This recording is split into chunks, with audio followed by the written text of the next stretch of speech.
todo o sistema financeiro que a gente tem, ele é baseado na confiança. Se em algum momento as pessoas falaram, não acredito mais no dólar, cara, cai tudo. O Bitcoin, ninguém pode mexer nele, cara. Pode colocar uma arma na sua cabeça e te obrigar a fazer isso, mas você que vai ter que apertar o botão. Lucas Riedo é engenheiro civil pelo FMG, ex-CEO do G4 Educação e executivo de grandes empresas há mais de 15 anos. Quando eu saí do G4, achei que ia fazer alguma coisa com IA. Aí comecei a estudar Bitcoin entrar ali. Aí um dia eu vi um livro, cara, acho que foi do Naval, ele fala, pô, quando você tiver em dúvida do que fazer, segue a sua curiosidade que a resposta tá ali.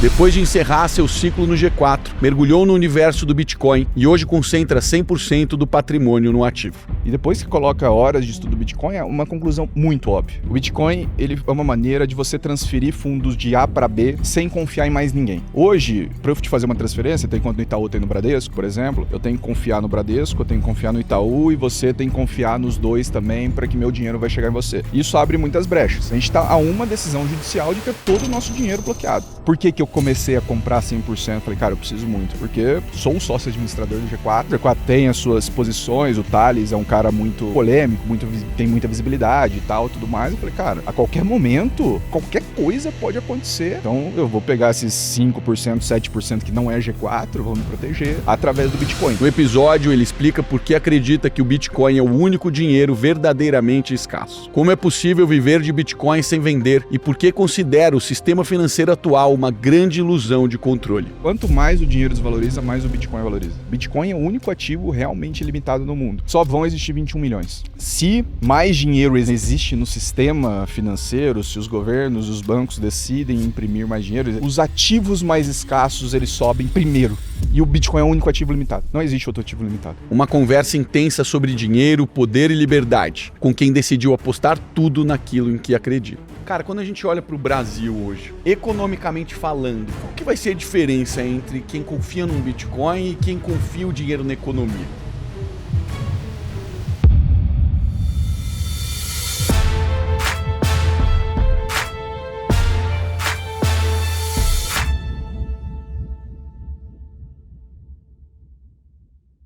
Riedo, quantos por cento do seu patrimônio hoje está em Bitcoin? 100%. 100%? 100%. E é natural, cara, assim, é muito óbvio, depois que você começa a estudar, que você começa a entender o que é, e principalmente qual o problema que o Bitcoin resolve, é natural, assim, não sou eu um maluco, é uma quantidade de centenas de milhares de malucos pelo mundo que chegaram a essa conclusão, que viram o problema que a gente vive e acaba tomando essa decisão, acaba sendo muito natural e com muita tranquilidade. Sabe? Cara, eu quero que você explique um pouco isso para as pessoas entenderem, porque a sociedade evoluiu muito por conta do capitalismo e ela evoluiu muito por conta do crédito. Uhum. Isso foi um dos recursos que mudaram a história do planeta. Sim. Só que o que eu entendi dos materiais que você pediu para estudar e ler, isso também virou um tiro no próprio pé. É isso? Exato. Vamos voltar lá atrás, né, cara?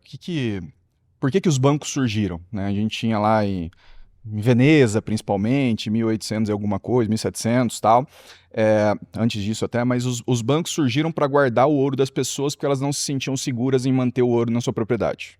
Para isso que os bancos surgiram. Fisicamente, né? Fisicamente. Era um cofre, físico era um lugar que você confiava, vou deixar lá, ninguém vai me roubar.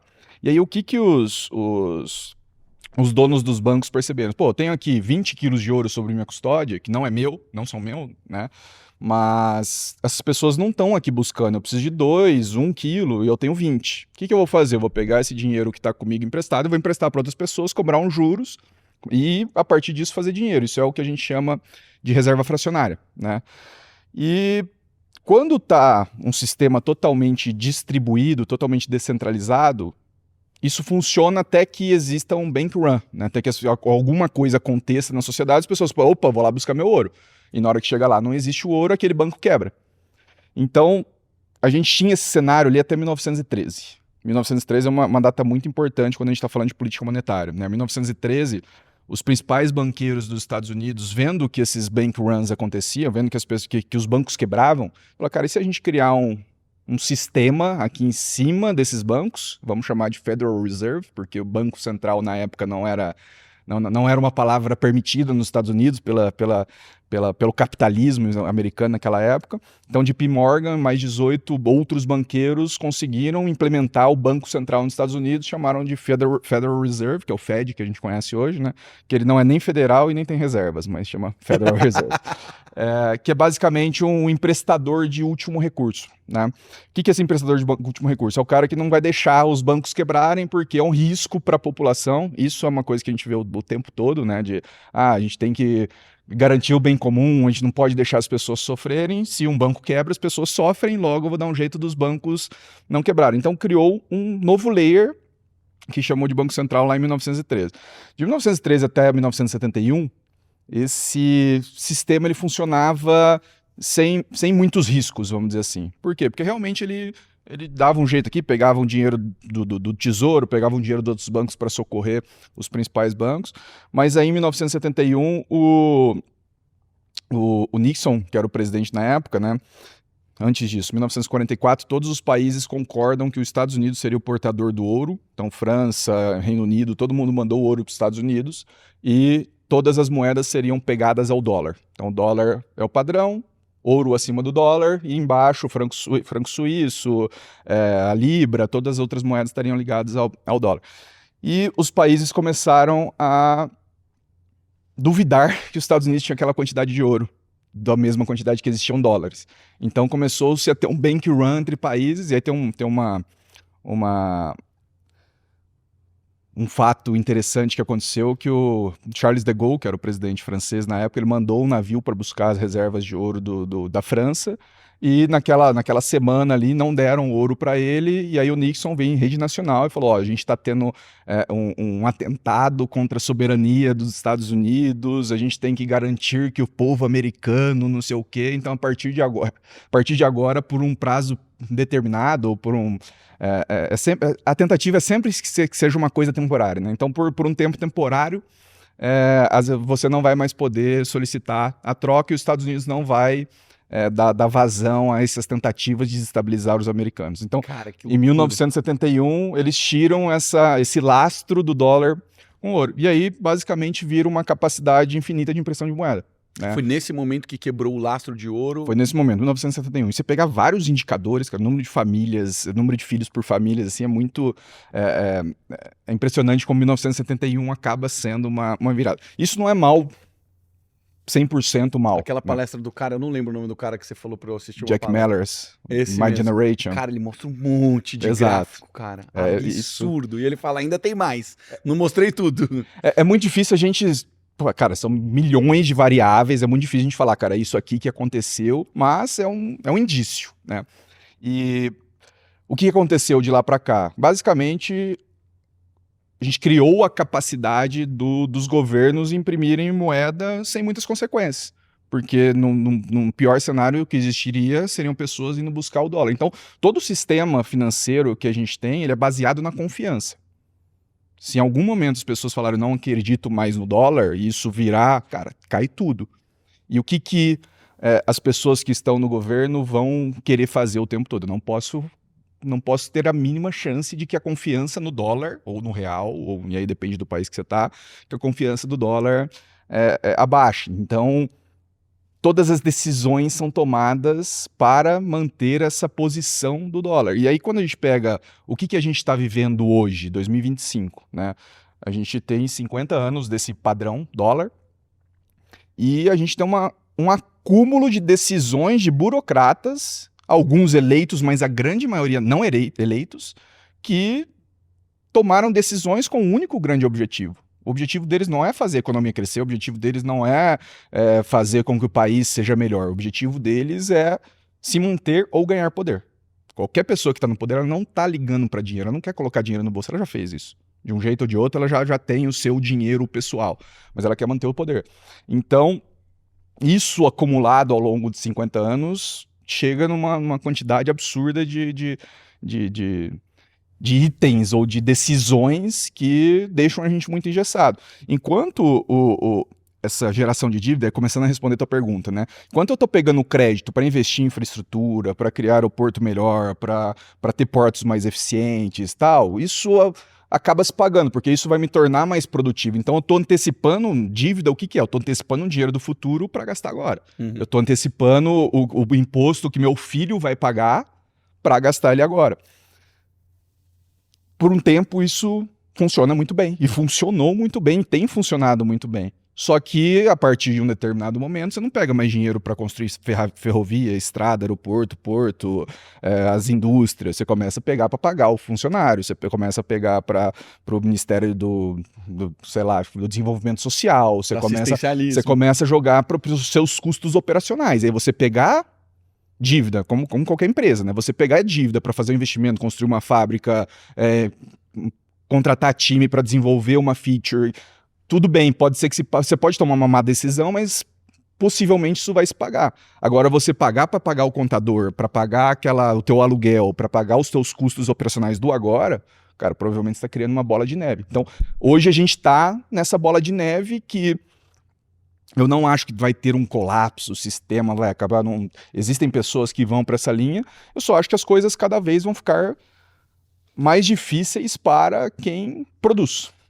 Os produtores que estão pagando, eu, você, as empresas, as indústrias, as pessoas que tiram petróleo do fundo do mar, essas pessoas, quem tem essa capacidade intelectual, são as pessoas que estão pagando pelas decisões dos governantes, né? Então, qual que é o cenário que a gente tem hoje? A gente tem os Estados Unidos, que é o principal. O Brasil, se a gente for, não dá nem graça se a gente for falar, mas os Estados Unidos arrecada 4 trilhões de dólares por ano. Cara, isso é muita coisa. É muita coisa. E gasta 6 trilhões de dólares por ano. Então tem um déficit de 2 trilhões. Então se fosse uma empresa, ele vende 4, que ele não vende, ele rouba, né? Mas ele vende 4, ele gasta 6, ou seja, adiciona 2 por ano de dívida. Além disso, ele já tem uma dívida de 38 ontem. 38 trilhões. Então, você deve 38, você está tendo 2 de prejuízo por ano e você só arrecada 4. E tem que pagar essa dívida, né? Ou seja, tem um custo ainda de pagar essa dívida. Você precisa pelo menos rolar essa dívida. Você precisa pelo menos pagar os juros dela.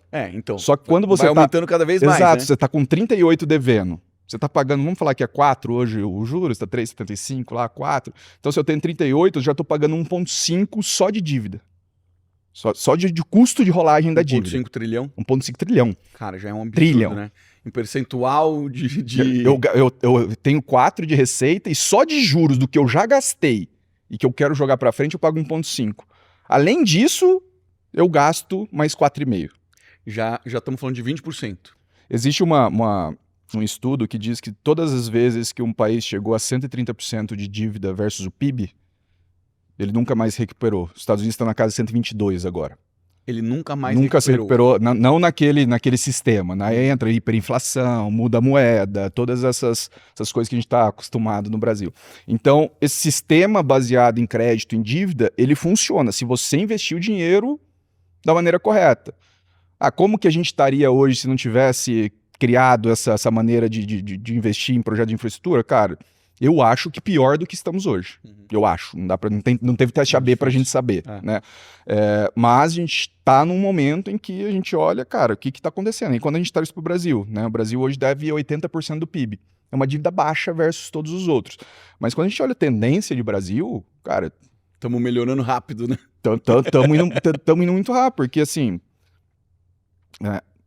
3 semanas atrás a gente teve a questão do imposto de renda, né? Que o governo conseguiu passar lá, a gente vai reduzir a isenção para quem ganha até 5 mil reais, vai aumentar a isenção para quem ganha até 5 mil reais, em troca disso, quem ganha mais que 50 vai pagar 10% de dividendos, né? Se você olhar na primeira, o governo é maluco, tá? Você fazer uma segunda análise, o governo é genial por fazer isso. Por quê? Qual que é o objetivo do governo? É voto. O objetivo dele não é fazer o país melhor. O objetivo dele é ganhar votos. E ele pegou para fazer, cara, ele já tinha lá todo mundo 60%, 70% de quem tem benefício social. Ele ampliou esses benefícios sociais com energia, com vale gás, com várias coisas. Ano que vem tem a questão da reforma da casa própria. Então ele tá batendo aqui. As pessoas, os empresários, o pessoal que não vota, ele não vai ganhar esse cara. Ele não quer esse cara. O cara que ganha 50 mil, ele não vota na esquerda, não vota. Mas ele tem uma base aqui que é o cara do meio do caminho. cara que ganha ali 3 mil, 4 mil, 5 mil, não é o cara que depende de benefício social. E o que ele pode fazer? Cara, eu vou isentar esse cara e ainda vou falar que o outro que tá pagando. É linda, a história é maravilhosa se o objetivo da pessoa que tá fazendo isso é ter mais votos. Então, assim... E ele atingiu primariamente São Paulo, né? O maior impacto foi São Paulo, que é Que é exatamente... quem tem a renda de 3 mil, quem 4 ainda mil, 5 produz mil. mais pouco. Exato. E aí fala assim, porra, olha aí, finalmente chegou meu benefício, chegou a minha vez, né? Perpetuação do poder, né? Exato. Mecanismos Então, de perpetuação do poder. E tem uma... Pode ir.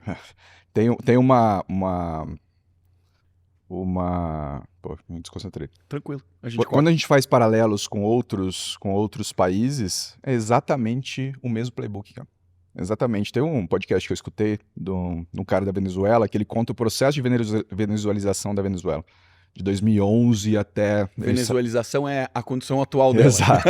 Como que a Venezuela virou essa marca do que não ser como país. Cara, é o mesmo playbook que a gente tá seguindo. É o mesmo. Energia, ninguém mais paga energia super barata. Aí as pessoas começaram a minerar Bitcoin. Aí o governo Fio começou a ir atrás. Então,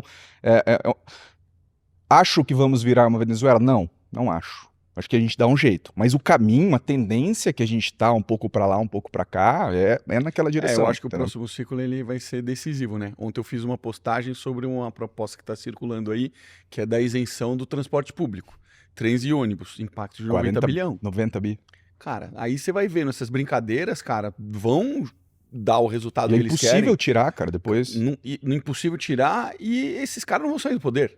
Porque, meu amigo, se você já tá com, sei lá, acho que é 50, 54 milhões em programas assistenciais, cara, e aí você bota mais esse, você tá pegando todo mundo que teria potencial de mudar de ideia Você de tira voto. os 10, 20% ali que não vão tirar, você conseguiu ter argumentos para todo o resto, né? E o que eles querem é voto. Cara, quando a gente olha pro Brasil hoje, que é um país que, cara, é muito diferente dos Estados Unidos, né? A gente produz muito, mas, cara, a gente arrecada um absurdo, uma quantidade de dinheiro brutal que a gente arrecada e a gente tá, cara, preocupado porque muitas pessoas indicam que o ciclo vai se renovar e eles vão continuar aí. Ou seja, se isso ocorrer, é provável que o cenário piore muito, né? Economicamente falando, para esse cenário que a gente está discutindo de Bitcoin, de economia, qual que vai ser a diferença entre quem confia num Bitcoin e quem confia o dinheiro na economia? Deixa eu te contar uma coisa rápida. Desde que eu comecei a empreender, receber e enviar dinheiro para o exterior sempre fez parte da minha rotina. No começo, tentei usar o banco tradicional e me arrependi, obviamente. Taxas altíssimas, demora, burocracia sem fim. Até que eu comecei a utilizar a remessa online. E nunca mais perdi tempo, nem dinheiro. Hoje, todo mês eu uso para receber os proventos dos meus produtos de conteúdo. Se você precisa enviar ou receber dinheiro de fora do Brasil, seja empresa ou pessoa física, e ainda não usa a remessa online, você está perdendo tempo. remessaonline.com.br. Agora, segue o jogo, bora de volta para o episódio. Tá. Quem tem Bitcoin, quem entende o Bitcoin e faz dele realmente a sua reserva de valor pessoal, você tem um opt-out disso tudo. Cara, eu não, dessa treta. Eu não dependo do governo. Eu já consegui acumular uma quantidade relevante, não é o que eu preciso para nunca mais trabalhar, o meu objetivo pessoal não está atingido, mas eu tenho a paz de olhar para tudo e falar, interessante, para mim não muda nada. Por quê? Porque quanto mais o dinheiro desvaloriza, mais o Bitcoin valoriza. Essa relação é a mais clara. Então, quanto mais impressão de dinheiro existir, mais o Bitcoin vai valorizar. Então, eu já desisti, Toledo, de... Explica isso melhor, só para as pessoas entenderem. O Bitcoin... Por que isso vamos falar o que é o Bitcoin, então. Né? O Bitcoin ele é uma maneira de você transferir fundos de A para B, de mim para você, sem confiar em mais ninguém. Hoje... Para eu te fazer uma transferência, tem conta no Itaú, tem no Bradesco, por exemplo, eu tenho que confiar no Bradesco, eu tenho que confiar no Itaú e você tem que confiar nos dois também para que meu dinheiro vai chegar em você. Isso abre muitas brechas. A gente está literalmente, sem falar de Alexandre de Moraes, STF, mas cara, a gente está a uma decisão judicial de ter todo o nosso dinheiro bloqueado. Total. Qual que é a pior coisa que o Estado pode fazer para você? Te matar. Qual que é a segunda pior coisa que ele pode fazer? Te tirar do sistema financeiro.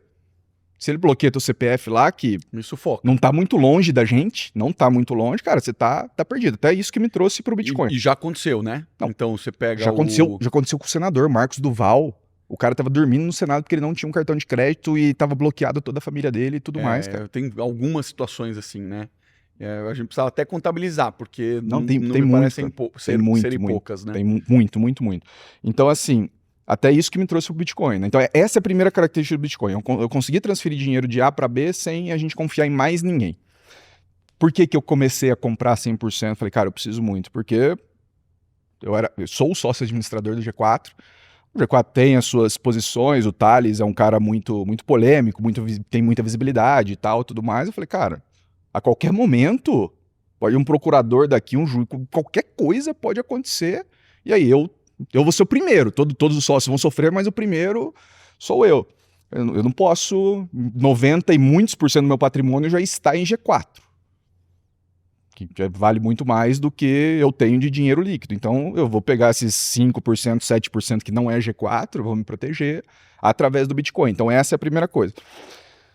Segunda coisa super importante do Bitcoin, só vão existir 21 milhões. De bitcoins. Não vão existir mais, né? Hoje existem 20 milhões e daqui até 2140, então nos próximos 115 anos, mais 1 milhão vão ser criados. Então, essa política monetária pré-definida, ela é o único ativo em que não existe, é o único ativo realmente limitado no mundo. O Bitcoin é o único ativo realmente limitado no mundo. Imóvel. A gente conhece várias áreas, principalmente se for para o interior, aqui era uma fazenda, de repente acabou virando um condomínio, aí o condomínio mais próximo acaba virando prédio, aí em frente à praia, que era sua casa, começaram a construir. Então, imóveis podem ser fabricados, mais imóveis. Terreno não. Aquele terreno, então você pegar qual que é o ativo no mundo real que mais se valoriza? São terrenos na beira da praia. Esse é o ativo mais escasso. Mesmo assim, não são infinitos, porque daqui a pouco é Trancoso, aí depois vira Ceará, aí a Preá, que não tinha nada, de repente vira. Então, mesmo assim, esses imóveis esses terrenos são impressos. Ouro, que é outro ativo super escasso, né? O ouro, se amanhã a gente acorda com hoje é 4 mil dólares o ouro. Se amanhã a gente acorda com preço de 50 mil dólares, a produção começa a aumentar muito. Por quê? Porque o ouro existe, ele só é caro de você minerar, tal, você tem que pegar grandes quantidades para minerar algumas gramas e tudo mais. Então, existem níveis em que você consegue produzir mais ouro. Historicamente, a inflação do ouro fica entre 1,5% e 2%. Né? Ou seja, todo ano, dado todo o estoque que tem, então existe X toneladas de ouro no mundo, as mineradoras produzem mais 1,5% a 2%, isso há 200 anos é nessa casa. Então o ouro também já está sendo produzido e tem potencial de ser produzido. O Bitcoin não. O Bitcoin é 21 milhões.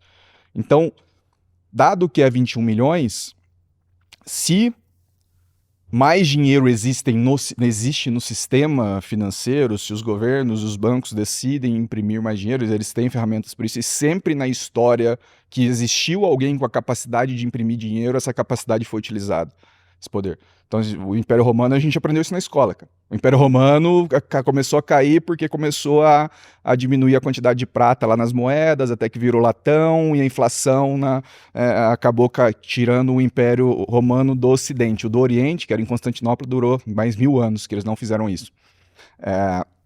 Enfim, sempre que esse poder existiu, ele foi utilizado. E o que acontece quando a quantidade de dinheiro na economia aumenta? Inflação. Só que a inflação que a gente está acostumado, a IPCA e GPM, cara, isso é uma cesta de produtos que, por exemplo, o arroz no supermercado, ele tem ele é relevante pra caramba. A passagem de ônibus intermunicipal dentro da cidade, um ônibus municipal, ele é super relevante. Por quê? Porque para as famílias que ganham ali 1, 2 salários mínimos, que é para quem o IPCA é feito para medir inflação, isso tem um peso relevante. Só que para o mundo, para as pessoas que têm mais capital, para você, para mim, para todo mundo que está aqui, não é o preço do arroz. Cara, subiu o arroz de R$20 para 22, o que vai mudar na sua vida? O IPCA, isso é 0,3. Ao mesmo tempo que subir um imóvel, o preço do imóvel não vai fazer nenhuma diferença no IPCA. Então, a quantidade de dinheiro que existe na economia, se ela aumentar, os ativos mais escassos, eles sobem primeiro. Não é que como se fala, agora tem X trilhões de reais na economia, aumentamos aqui, agora todo mundo vale menos. Isso demora para entrar E chega lá no IPCA, cara, anos depois. São anos para a impressão de dinheiro se distribuir pela economia para chegar lá na ponta. Então, o que a gente tem? Tudo aquilo que eu consigo produzir muito, isso não tem inflação, a inflação é muito baixa. Por exemplo, tem uma coisa só que eu sei que diminuiu de preço nos últimos 7, 8 anos. Só uma. Air fryer. Cara, air fryer 8 anos atrás custava R$1.500. É verdade. Hoje custa 300, até 220. Por quê? Porque é uma coisa, cara, começa a produzir, não tem nada escasso ali, você precisa de fábricas maiores, mais gente, aumentar a produtividade, comprar matéria-prima e sai. Outra coisa que se manteve, eu mudei em 2011, eu comprei uma televisão, comprei uma ano passado. A televisão é o mesmo preço desde 2011, pelo menos. Por quê? Porque também é uma coisa simples de ser feita, você consegue produzir mais e tal. Quando você vai fazendo coisas um pouco mais escassas, alimento já não é, você precisa de terra, você precisa de mais tecnologia, são ciclos mais maiores para fazer. Se você produz arroz no outro ano, pode ser melhor você produzir trigo naquela mesma terra. Então alimentos como um todo, eles têm uma inflação maior. Carne, que é mais difícil do que alimentos plantados, ele fica mais caro mais rápido. Na hora que você vai para os ativos, isso aí é quase linear com a impressão de dinheiro. Então, por exemplo, o Brasil, hoje a inflação real do Brasil é 17% ao ano. Essa é a quantidade de dinheiros... Que é uma das maiores do mundo, né? Não, Eu acho que é a segunda maior do mundo, se eu não me engano. Vai variando ao longo do tempo, mas assim, o Brasil em questão monetária ainda não tá longe de ser dos piores, tá? Porque você tem lá a Indonésia, tem vários países relevantes, Nigéria é um caos absoluto e absurdo, eu acho que tem 200 milhões de habitantes lá, 250, acho que é um pouco maior que o Brasil. Então assim, existem países grandes que são bem piores que o Brasil, mas isso não significa que a gente tá bem, não. Então, no Brasil hoje é 17% ao ano, Estados Unidos 7% ao ano. Só que não é um ou outro. A nossa inflação, elas são os dois multiplicados. Então tem 17% aqui no Brasil e tem mais 7% do dólar. Além disso, ainda tem a diferença de câmbio de dólar real que vai subindo e descendo. Então, se aumenta o número de dinheiros na economia, os ativos mais escassos sobem de preço primeiro. Então, se você pegar, por exemplo, um que eu achei fantástico, porque os números bateram na linha. Imóvel em Balneário Camboriú. Não sei se você foi lá nos últimos 5 anos. Não fui, cara. Cara, é um absurdo, assim. Eu vou lá há 10 anos, assim, constantemente. Então, um lugar que tá... Se transformou, né? Crescimento, principalmente de real estate, de imóveis, é colossal. 17% ao ano, nos últimos 7 anos. O índice de preço subiu 17% ao ano nos últimos 7 anos. Se você pegar os apartamentos na Avenida Atlântica, que são mais escassos, 35% ao ano. Nossa. Então, quanto mais escasso o ativo, mais ele sobe versus o M2. O M2 é um indicador que tem, quem quiser dar uma olhada aí, M2 Brasil, tem o site do Banco Central dizendo lá quanto de dinheiro tem na economia. Então, quanto mais dinheiro é impresso, mais os ativos escassos sobem. E o Bitcoin é o único ativo limitado. Não existe outro ativo limitado. Então, eu tenho esse seguro de que, ok, eu não vou... Basicamente, a gente tem ter 3 opções, cara. Agora, nesse momento que a gente está. A gente pode olhar para como que a economia, as coisas estão indo, a política, e falar, isso não é problema para mim, foda-se, eu vou continuar aqui, eu vou me dar bem porque eu não dependo disso. E nem quero, ou não quero, né? Não quero saber disso, eu vou continuar trabalhando e daí. Tem um segundo cenário que você olha para tudo e fala, cara, isso precisa mudar. E eu vou, de alguma maneira, influenciar na política, eu vou começar a falar disso, eu vou mandar vídeo no WhatsApp, eu vou virar deputado, eu vou doar para a campanha do político que eu acredito, isso é uma opção. E a terceira, você olhar e falar, cara, não tem muito o que eu fazer aqui não, que é o meu caso. Não tem muito o que eu fazer aqui. O que eu posso fazer para mim? Eu já desisti de querer mudar, que o sistema mude, o que eu posso fazer para mim? Opa, tem esse negócio aqui, deixa eu estudar isso aqui. E depois que coloca horas de estudo do Bitcoin, é uma conclusão muito óbvia. Assim, eu me assusto com o quão óbvio é o Bitcoin. Só que você precisa de um tempo para estudar, para chegar ali, para entender um pouco da história do dinheiro. Por que o ouro foi dinheiro por tanto tempo? Por que o ouro é valorizado? Por que o cruzado acabou? Por que o cruzeiro acabou? Então você precisa colocar horas de estudo para chegar com essa conclusão, que a gente está fazendo num nível bem superficial. Então, para mim, é essa saída de, ok, estamos indo num rumo muito ruim. Eu tenho não vou dizer certeza, mas eu tenho essa visão que estamos indo num caminho muito ruim, o que eu posso fazer é me proteger. Então, hoje, no meu cenário, né, quando eu olho para mim, para minha família, para as pessoas que estão próximas de mim, a única preocupação de verdade que eu tenho é a segurança.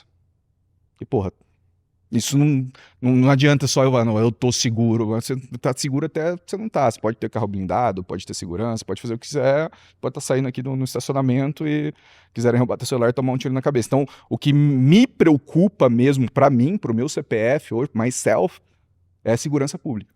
Então você pega, cara, você analisa os grandes empresários, quem realmente ficou rico no Brasil, cara, a maior parte deles tem um veículo internacional e tem todo o patrimônio dolarizado, diversificado, cara, equilibrado, uma parte em dólar, outra parte em ouro, espalha. Mas o que você está querendo dizer, cara, os Estados Unidos está tão fodido quanto a gente, se não pior. Temos um problema, então, né? Precisamos buscar outras alternativas. Mas aí a pergunta que vem, que tamanho que está o Bitcoin hoje? Para a gente entender que tipo de volatilidade ainda pode ocorrer nesse universo, né? Cara, uma das principais coisas para entender sobre o Bitcoin é que a volatilidade para ele não é risco. Subir e cair de preço é normal, eu espero o tempo todo que amanhã eu vou acordar com 60% a menos. Mas isso não quer dizer que o ativo ficou mais arriscado. As características dele que fazem dele um bom ativo estão mantidas. Existem riscos do Bitcoin? Existem, vários. Mas eu sempre gosto de pensar, beleza, o Bitcoin é arriscado? Para mim é o ativo menos arriscado. Qual que é Depende da sua mentalidade, né? Contra quem que você está analisando? Estou analisando versus real, tem renda fixa? Cara, renda fixa, IPCA mais 7, ninguém ganha de IPCA mais 7. Cara, IPCA mais 7, você está perdendo 6% ao ano. Certeza. A certeza que você tem quando você está investindo em renda fixa, comparando IPCA mais 7, o seu poder de compra das coisas que realmente importam, né, que foi um pouco do que a gente falou, dos ativos escassos, o seu poder de compra com IPCA mais 7, considerando que o IPCA vai ser 5%. Isso você diz por conta da inflação real? Isso. A inflação real é 17% ao ano. Uhum. É isso que está no Brasil desde 2019, na verdade. Governo A, governo B, é a mesma coisa, tá? Então, inflação real 17%. IPCA mais 7, a gente está falando de IPCA 5, então pode pagar 12%, certo? 5 mais 7. Desses 12, você paga 20% de imposto de renda. Tá. Então, você já perde 2,4 aqui. Então, a gente está falando de 9,6 de rendimento real. Então, você está tendo uma inflação de 17 e seu IPCA mais 7, que o seu banqueiro, que o cara lá da internet falou, tá te dando 9%. É uma loucura. Além disso, é imoral. Uhum. É imoral você colocar dinheiro em uma renda fixa do governo. Por quê? O governo te roubou quando você vendeu. O governo te roubou quando você lucrou. O governo te roubou quando você distribuiu dividendo. O governo te roubou quando você fez seu imposto de renda da pessoa física. Aí o que sobrou, você vai lá e vai emprestar para o governo gastar?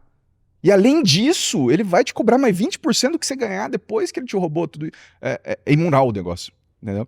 Então o Bitcoin, a gente não tem certeza para quanto ele vai. Minha cabeça, cara, vai valer 10, 15, 20 milhões de dólares em 15, 20 anos.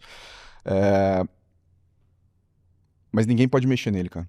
Não existe nenhuma canetada que nenhuma pessoa no mundo vai falar, me entregue seu. Ele pode colocar uma arma na sua cabeça e te obrigar a fazer isso, mas você que vai ter que apertar o botão, né? Agora, deixa eu imaginar um seguinte cenário. Tá. Cara, você foi sócio do G4, cara, foi uma empresa que cresceu pra caramba, você vai ter acesso a uma liquidez importante. Tem vários empreendedores no Brasil que montaram startup, venderam dinheiro, ganharam dinheiro. Imagina você resolveu a vida. Bota o dinheiro no Bitcoin. Qual que seria a estratégia para você se pagar ao longo do tempo? Já que você está dizendo que, cara, eu não me preocupo tanto assim com a liquidez, mas ao mesmo tempo eu estou preparado para perder 60% de um dia para o outro. O que seria uma estratégia realista para alguém que, cara, já resolveu a vida e quer colocar todo o dinheiro em Bitcoin e quer se pagar ao longo do resto da sua vida? Quer usar o dinheiro para viver, exato. Certo? Existe uma possibilidade, Toledo, uma realidade, que você pode usar seus Bitcoins como colateral. Então, a partir do momento em que, por exemplo, nos Estados Unidos isso é muito comum com residência, a hipoteca que a gente conhece, né? Eu tenho minha casa, e eu vou dar minha casa de garantia em troca de um dinheiro que esse dinheiro eu vou pagando ao longo do tempo. Então, vamos supor aqui que pessoa X tem 100 bitcoins. 100 bitcoins hoje, 60 milhões, 6 milhões, 60 milhões de reais. Esse é o patrimônio da pessoa, 100 bitcoins, 60 milhões de reais. Segundo o que eu estudei, o que eu acredito, o Bitcoin nunca, em um período de 4 anos, uma pessoa que comprou Bitcoin e não vendeu em 4 anos e aguentou a volatilidade, caiu 60, 80 e subiu e tal, essa pessoa nunca ganhou menos que 35% ao ano.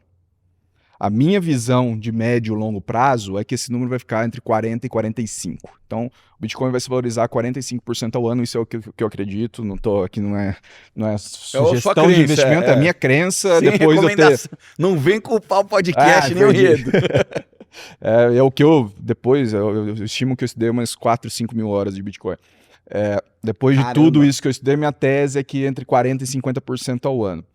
Se eu tenho uma coisa que valoriza 40%, 50% ao ano, e eu consigo pegar dinheiro, isso de fato, 12% ao ano, você consegue com Bitcoin, você consegue pegar 12% ao ano de juros. É uma impressora de dinheiro. Então, você não precisa vender o seu Bitcoin para aproveitar da riqueza que ele pode te trazer. Isso é o quê? É um mercado? Isso é um empréstimo como... Cara, isso é como funciona todos os mercados financeiros do mundo, né? O que você faz quando você está comprando um carro e você vai no banco e fala, banco, eu quero financiar esse carro. O carro fica de garantia e ele te dá lá 60%, 70%, você paga 30%, 40% de entrada, o banco vai lá, 60%, 70% te empresta o dinheiro. Caso você não pague, ele vai lá e toma o carro. O imóvel, então, mas o carro ele tem risco de cair, você tem risco de bater o carro, perder o carro e você fala, banco, não vou mais pagar. Então o carro ele aceita te emprestar ali 50%, 60% do valor. Um imóvel já é mais difícil. Então, imóvel, dependendo do momento de mercado, o banco te empresta até 90%. Você dá 10% de entrada, hoje deve estar em 15%, 20%, né? Mas você coloca o imóvel como colateral. O banco de casa, historicamente, você financiar um imóvel no Brasil é muito bom. Por quê? Porque você consegue taxas subsidiadas. Né? Você consegue lá, hoje não, você taxa de juros não, mas você consegue lá pagar 8%, 9% ao ano e o imóvel valoriza 15%, 20%. Uhum. Então, você tem esse delta que vira dinheiro para você. Além disso, o dinheiro desvaloriza. Então a parcela que era 3 mil reais há 15 anos atrás, mesmo sendo reajustado, eu não sei qual é o INCC, o que usa para reajustar, mesmo sendo reajustado, é muito, os 3 mil reais viraram 7, mas hoje 7 é muito menos do que 3 lá atrás, né? Então, historicamente, você ter ativos, historicamente não, isso eu falo, você tem ativos que se valorizam, você dá isso de garantia e pega um dinheiro que se desvaloriza. Então, essa é a primeira implicação para a pessoa que está escutando, para a pessoa que está fazendo. Agora, quando você pega, são 21 milhões de Bitcoin.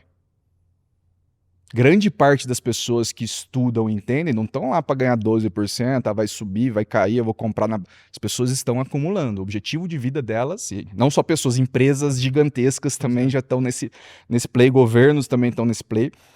O que acontece em um cenário onde grande parte das pessoas entenderam isso, elas não precisam vender para viver a vida e o dinheiro é infinito, ou o dinheiro está aumentando.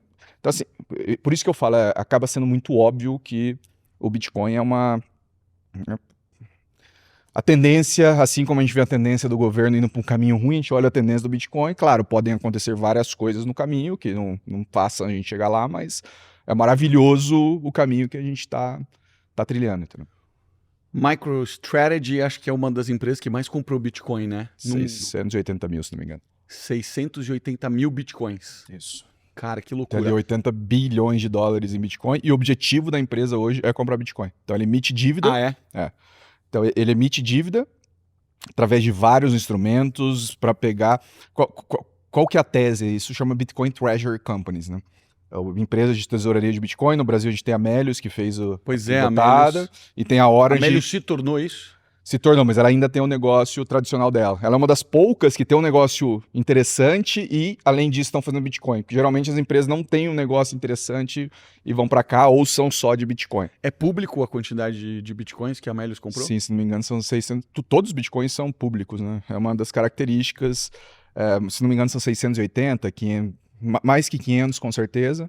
Mas tem, eles têm no site, tem nos demonstrativos de resultados, nas apresentações de resultado. Então, o que esses caras, o que essas empresas estão vendo? Eu tenho um ativo que valoriza 30%, 40% ao ano. Eu consigo pegar dinheiro por eu ter capital aberto, porque eu tá negociando na bolsa, eu tenho acesso a capital barato. Então, se eu tenho acesso a capital barato, eu consigo capital. O Michael Saylor tá pegando dinheiro a 6%, 7% ao ano. 8% em algumas coisas, algumas até 10%. Em 10% ele está querendo brigar com o JP Morgan. Por quê? Porque ele paga dividendo no mês seguinte. Então você coloca dinheiro aqui, no mês seguinte eu te pago 10% ao ano, né? Então vai dar 0,8 ali, 0,8% no outro mês. Então ao invés de você deixar o seu dinheiro no JP Morgan, compra esse ativo meu que está em qualquer corretora e com esse dinheiro eu vou lá e vou comprar Bitcoin. Então ele está pagando 10% ao ano e acredita que ele tem um ativo que valoriza 30% ao ano.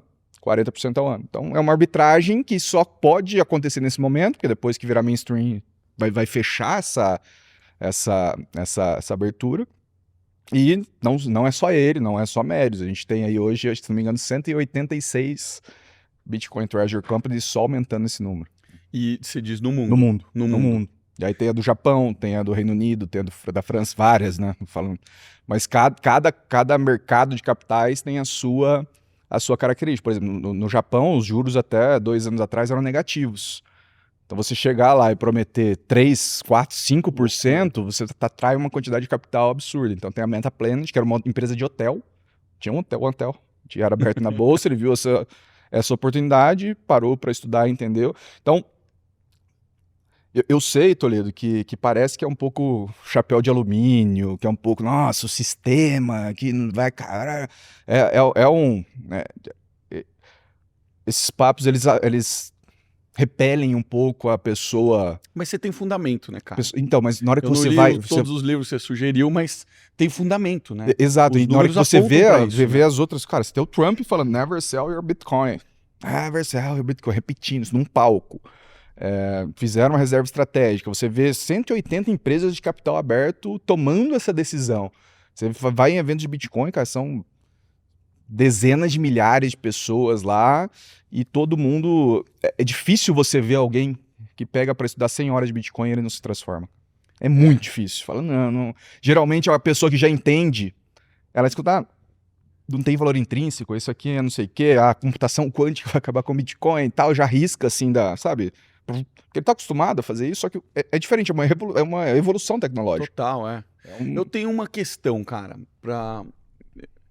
o Bitcoin ele evolui, certo? Sim. Porque, cara, é um software. Existem pessoas que vão criando evoluções, vão melhorando, tempo de transação, custo da transação, eles vão aprimorando. Isso me parece ser um ponto de risco, não te parece ser um ponto de risco? Sim. É um ponto de risco. A opção é você ficar no dólar ou no real. Que é a certeza de que o dinheiro... Mas quem controla isso, cara? É um comitê? Não existe. Nem o Satoshi, que é o criador do Bitcoin, eu gosto de falar que ele é o descobridor, né? Que o Bitcoin é uma série de evoluções que foram existindo, ele foi lá e juntou isso tudo. Então, ele não inventou nada. Ele pegou a criptografia, pegou outras coisas ali. Então, nem se ele voltar, ele tem 1 milhão de Bitcoins, né? Ele seria a quarta ou quinta pessoa mais rica do mundo hoje.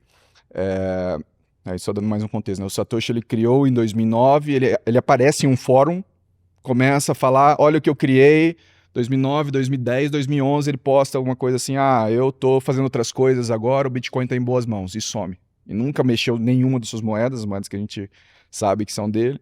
Então, aí tem várias teorias sobre quem é ele, né? E ele pode ter várias outras também, Pode ter várias outras, ele podia ter feito, enfim...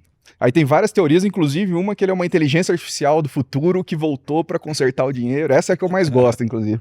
Tô brincando, não acho que isso é verdade, mas enfim, tem milhares de teorias sobre quem ele é, ninguém sabe. E mesmo que ele volte hoje e falar, eu sou Satoshi, olha aqui minhas moedas, tal, vamos fazer desse jeito, ele não tem o poder de fazer isso.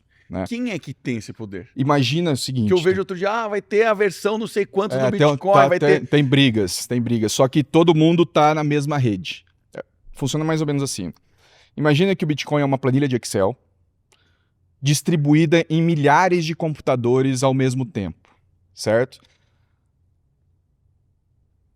Hoje, nosso dinheiro está numa planilha de Excel, que não é uma planilha de Excel, você sabe melhor do que eu, que são bancos de dados que está lá no Bradesco, está no Itaú, eles conversam com o Banco Central Brasileiro e todo dia eles fazem lá as transações de quanto que tem que ir para um, para outro, o Banco Central Brasileiro faz com o Federal, o Fed americano, então são várias tabelas de dados, planilhas de Excel em vários bancos, que esse banco tem o poder de fazer muita coisa.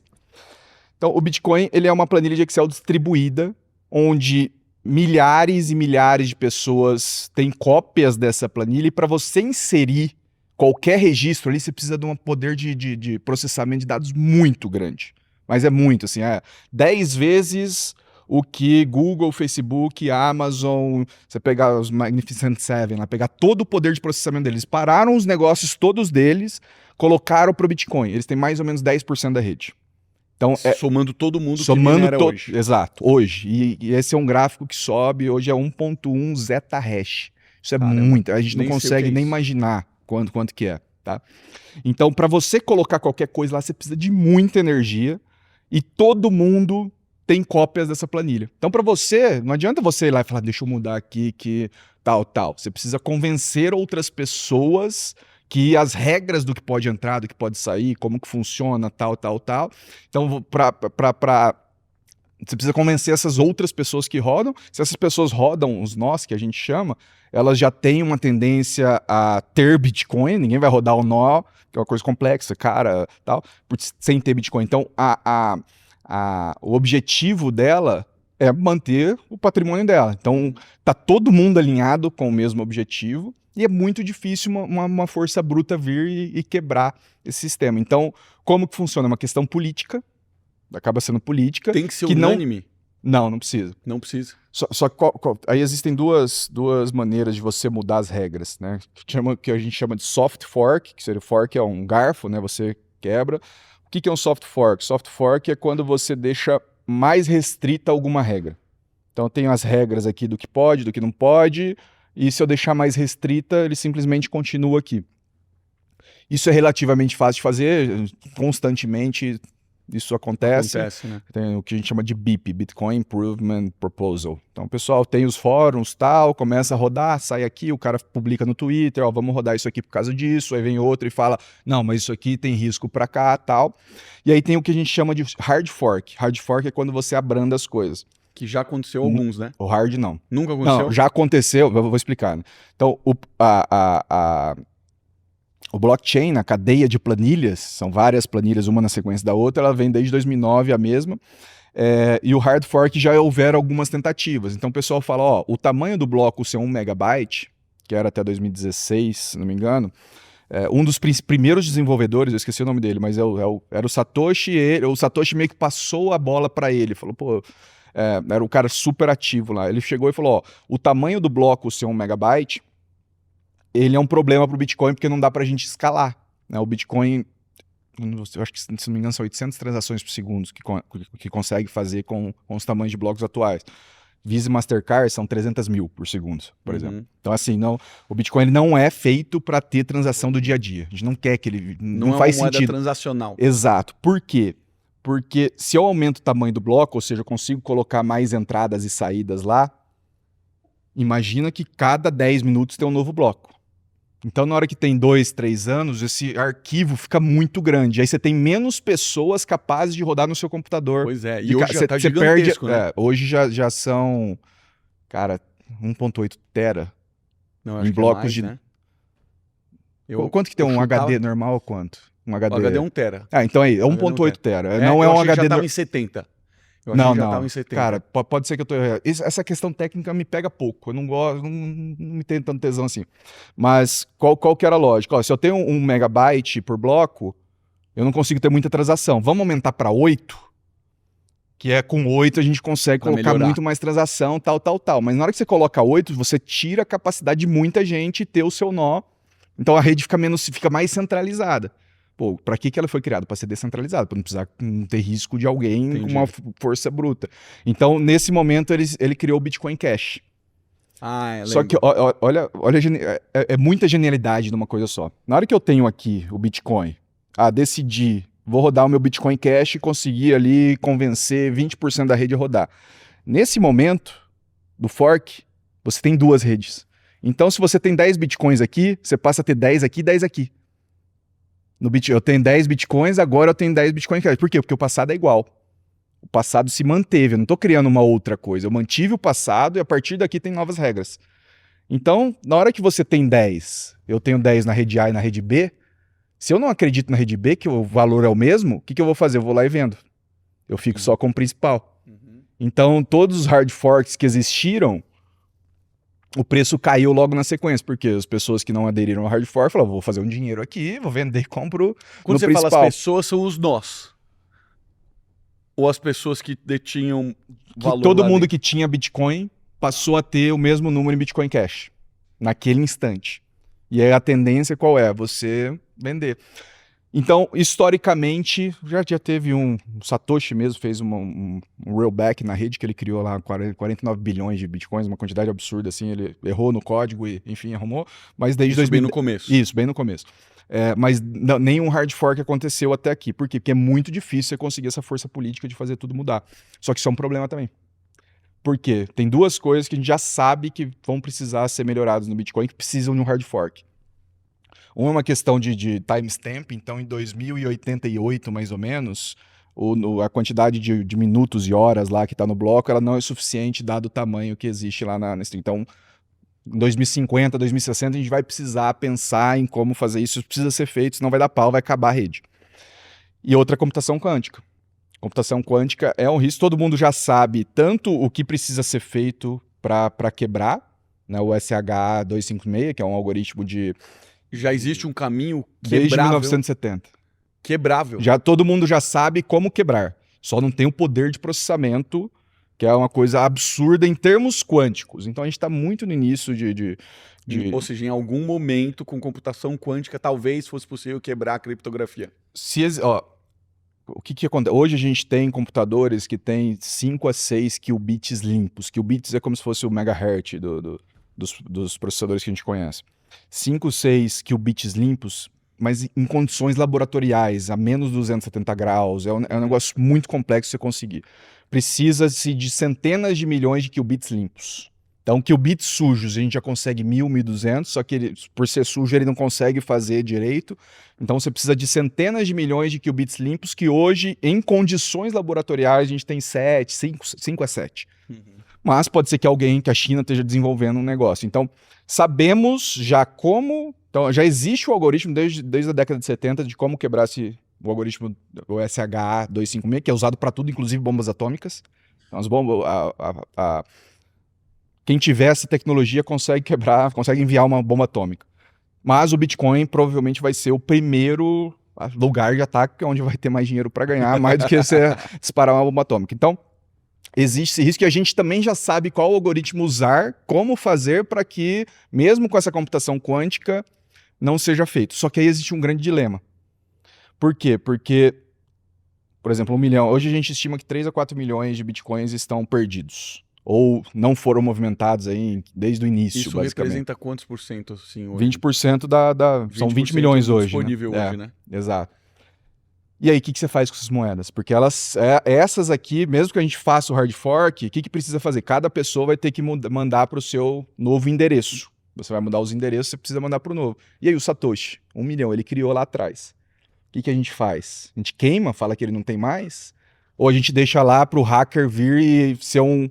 Complicado, né? Então é uma questão, cara, politicamente isso é muito difícil de resolver, porque tem o cyberpunk, o cara raiz mesmo, que vai falar, cara, é dele, se alguém vier roubar, roubar. Mas, pô, e economicamente, países, tal, o que vai acontecer quando 1 milhão de bitcoins entrar do nada no mercado e o cara quiser vender? Pô, eu não sei o que esse cara vai querer fazer.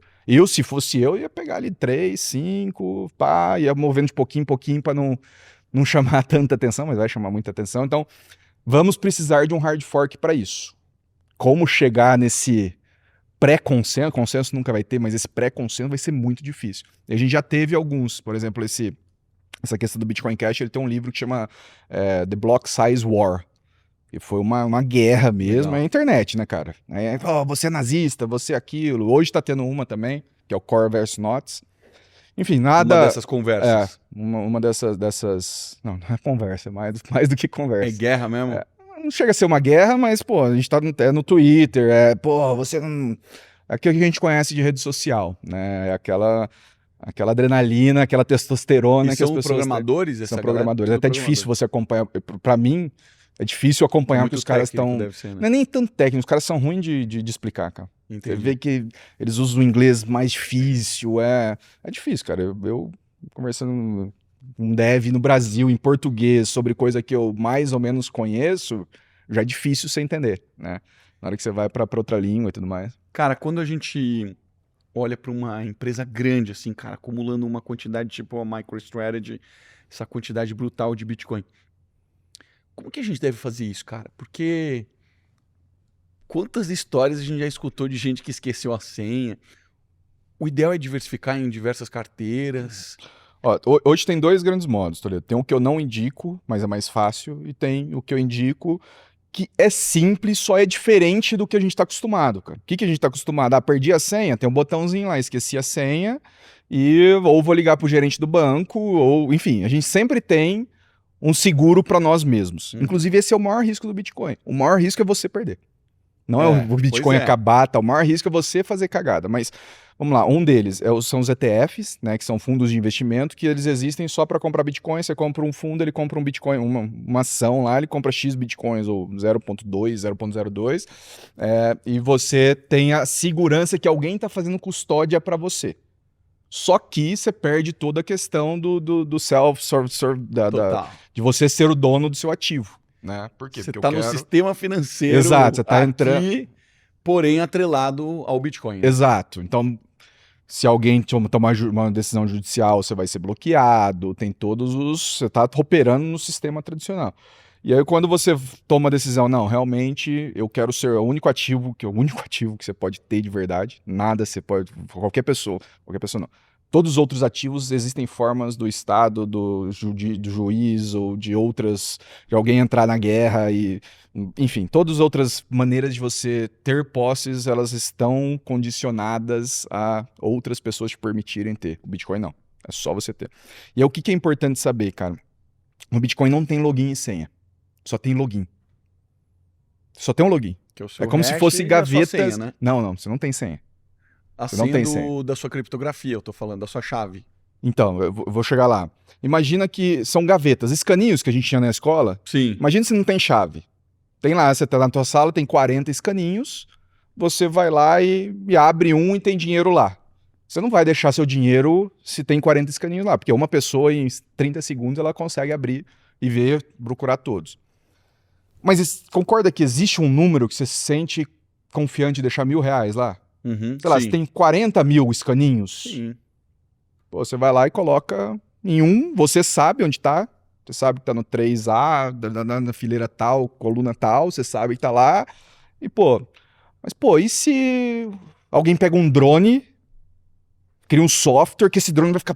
e cria 50 drones. Você não tá tranquilo com 40 mil. Nem lembro mais o número que eu falei. 4 mil, 40 mil. Você já não tá mais tranquilo. Nem R$1.000 você não vai querer deixar lá. Mas concorda que existe um número que você vai ficar tranquilo que seu dinheiro está seguro, mesmo que não tenha uma chave trancando ele. Nosso cérebro é muito ruim de processar grandes números. Tá? Pensa no seguinte. Vamos pensar em segundos, em tempo. Se eu estou falando de 1 segundo, eu estou falando de agora. Se eu estou falando de 1.000 segundos, eu estou falando mais ou menos de 13 minutos atrás. Se eu falo de 1 milhão de segundos, eu tô falando de 13 dias atrás. 1 bilhão de segundos, 1995. Bilhão, com B. É brutal. É a diferença. 1 trilhão, quanto que você acha? 1 trilhão de segundos atrás, quando que foi? Não tenho a menor ideia, cara. 1 trilhão de segundos atrás foi quando foi a última era glacial. Então, de bi para tri, a gente sai de 1995 e vai para 32 mil anos atrás. A agricultura foi quando os humanos descobriram a agricultura e a gente ainda estava na última era glacial. Isso é 1 trilhão de segundos. 1 trilhão de segundos é 10 a 9. Tá? 1 vezes 10 a 9. O Bitcoin tem 10 a 77 de opções. É muita coisa. 10 a 77 é mais ou menos... 10 a 77 é igual a 2 a 256. É mais ou menos a quantidade de átomos que existem no universo. Átomos, Mas seu o que corpo, é exatamente isso? essa quantidade de gavetas que existe, e você vai lá e fala, escolhi uma gaveta para mim. São as suas chaves, seriam os seus Isso. restos? É um lugar, é um caminho que você vai e escolhe e fala A, B, X, 5, 4, 2, Legal. 3, 3, 3, que só você sabe Uhum. que aquilo é seu. Tá. E aí existem maneiras para você não precisar memorizar uma quantidade de 77, 1, 2, 3, 4, 5, 6, 7, 8, 9. Existem maneiras de você fazer isso. E uma delas é através de palavras. Então você escolhe, né, um número, e tem que fazer isso através de algoritmo, mas você escolhe aleatoriamente. A chance de alguém te achar aquela Sequência de sequência palavras, né? igual você, são 8 vezes 4 bilhões multiplicados. Então você pode, por exemplo, pegar o chip mais poderoso do mundo. 4 bilhões desse chip. Você colocar para metade das pessoas do mundo, do planeta Terra, 4 bilhões. Você colocar para cada uma dessas pessoas 4 bilhões de Google, Tesla, pega os maiores processadores aí. Colocar isso para 4 bilhões de estrelas, que é a Via Láctea. Multiplicar isso por 4 bilhões de segundos, que são não sei quantos anos, mas é uma quantidade absurda. Mesmo se você fizer isso tudo, você tem 1 em 4 bilhões de chance de descobrir a chave de alguém. Uhum. Então, o Satoshi tem 1 milhão. Cara, tá lá, ele não tem senha. Todo mundo sabe qual que é o mundo de possibilidades, todo mundo sabe. Então, você tem que ir lá. Então, você tem um número super grande, que aquele é teu login. E aí você tem maneiras de guardar esse número, que não é necessariamente memorizando. E o mais comum é através de 12 palavras, né? Então existe um algoritmo que fala, esse número, na verdade, ele significa essas 12 palavras nessa ordem. E é isso que, de fato, você precisa ter como backup. Por quê? Porque você compra uma wallet, um pendrive, basicamente, né? E esse pendrive, você fala qual que é a tua chave, ele vai lá e fala, você tem tantos bitcoins, tal, e você tem acesso, e ele tem uma senha. Aí você coloca uma senha, 2549, pá. Então isso aqui é o teu dia a dia. Você vai armazenar aqui. Se você perder isso aqui, parar de funcionar, pegar fogo e tal, você tem essas 12 palavras, que aí você consegue colocar em qualquer outra carteira e seus bitcoins vai estar lá. Então você não tem um esqueci minha senha, não tem ninguém para te ajudar. Mas o Satoshi também pensou nessa maneira de você ter aqui um device, né? Não foi o Satoshi que pensou, mas enfim, existe o device, isso aqui é o teu cartão bancário, vamos dizer assim, e além disso, se você perdeu, der um problema, você tem que ter as palavras. Então, você sabendo isso, né? Por isso que eu disse, você precisa parar um tempo para estudar, entender como funciona, como não funciona, porque você clicar no botão lá, tirei um print aqui, coloquei, você vai ser hackeado. Existem algoritmos na internet. Coloquei no OnePassword. O cara acha. Existe algoritmo dentro do OnePassword procurando, que são 2.100 palavras possíveis. Tem algoritmo que invade o OnePassword porque é online, né? Não, o próprio OnePassword. Sabe, você trabalhou em banco. Você sabe que.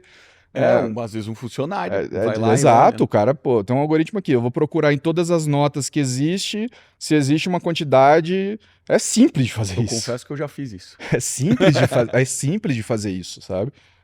Não precisa de quantidade técnica, não. Então, a maior parte dos problemas que a gente conhece é de pessoas que tiraram foto, subiu no Google Drive e sabe-se lá como pegaram. Então, você não pode ter nenhum tipo de nem foto, nem print, O que você nada. faz? Eu não, se eu te contasse, não eu teria pode que te matar. Porque o que eu faço, como eu tomei a decisão... Mas seu backup é físico? Seu físico, backup é físico.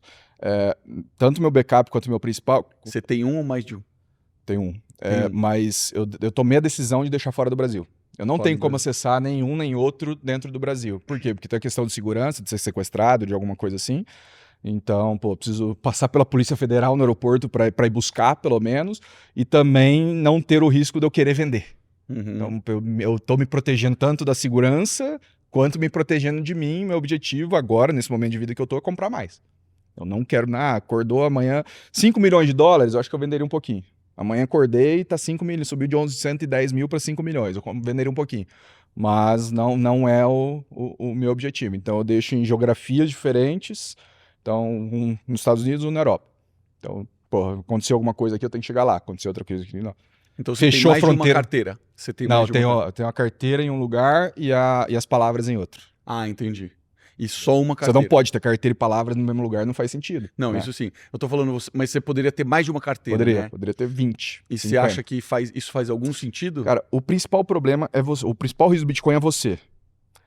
Se você criar um sistema de segurança muito complexo, a chance de você mesmo esquecer, de você não lembrar, de você não conseguir acessar, é muito maior do que você ter ali um pedacinho de metal que você escreveu com metal. Existe carteira, existe canetas para isso, você compra ali no Mercado Livre, qualquer lugar tem, escreva as palavras, cara, coloca um na casa do teu pai, tua carteira fica na tua casa e, pô, você já tá 99,9% seguro, sabe? Então, Sim. você começar a complicar muito além disso, a chance maior é você fazer alguma besteira e perder e não conseguir acessar. Tatuar 4 palavras num braço, Cara, tem... 4 num cofre físico, Cara, 4 no One-Password.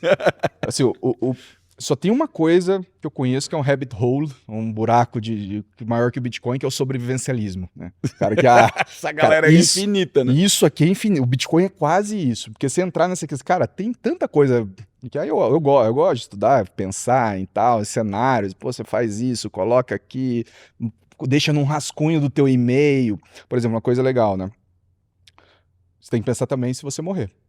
A partir do momento que você tem uma parte relevante em Bitcoin, o que acontece se você morrer? Então, pô, eu escrevi uma carta pro meu pai, pra minha namorada, me despedindo, né? Imagina, ó, essa carta que tá lacrada, você só vai abrir se eu morrer.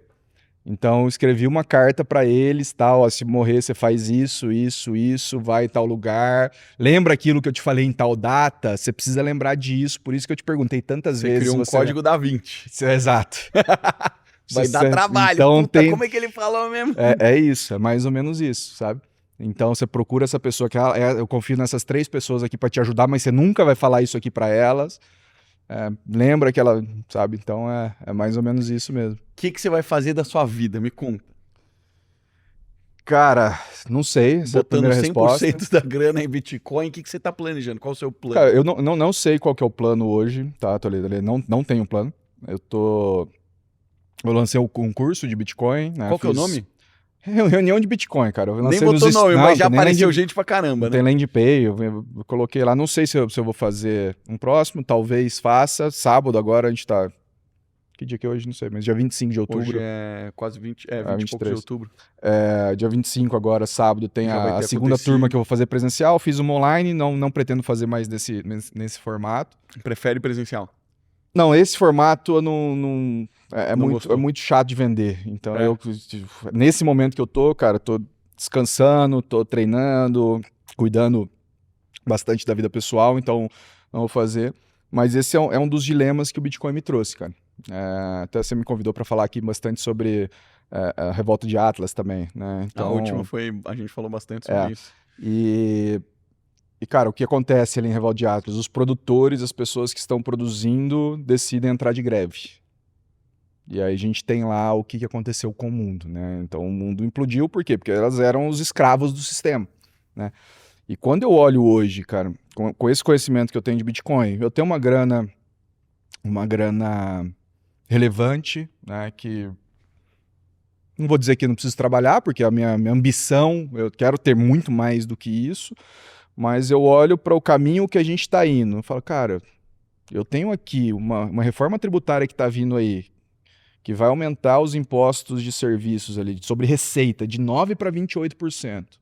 Além disso, vem imposto sobre dividendo, que não sei o quê. Vai mudar o imposto de renda e CSLL também.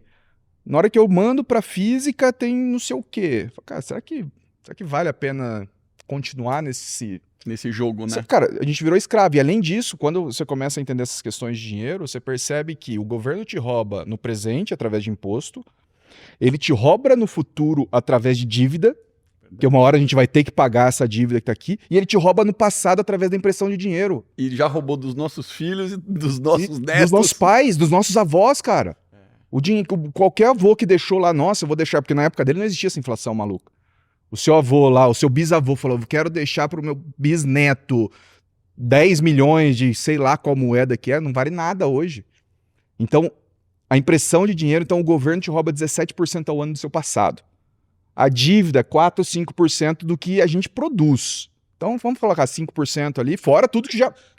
As novas dívidas são 5%. Foda, 80% do nosso futuro já está comprometido com dívida. E além disso, tem mais imposto aqui para a gente pagar. Então, eles estão roubando no presente através do imposto, no futuro através de dívida e no passado através de impressão de dinheiro. Vale a pena ficar num sistema desse? E aí, esse é um dilema moral que eu tô agora de... Cara, é um dilema. Eu passo 2, 3 horas por dia pensando nisso. É mesmo? 2, 3 horas por dia, agora eu tenho tempo livre, então... Porque é o seguinte, né? Se eu entrar de greve... O que significa eu entrar de Eu vou greve? trabalhar. Não porque eu quero aposentar, não porque eu quero, mas, cara, decidir não ser escravo do que a Você gente não vive. vai produzir mais. Eu tenho essa possibilidade. Ok, eu viveria com um padrão de vida menor do que eu gostaria de ter agora, mas em 4, 5 anos, dado que eu acredito, dado que o Bitcoin deve me proporcionar, isso vai ser irrelevante, basicamente.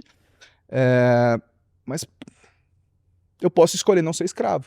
Posso escolher o fruto do meu trabalho ser só para mim, viver com a minha família, com os filhos que eu quero ter, só que aí vem o outro lado também, né? Beleza, eu posso ficar de greve.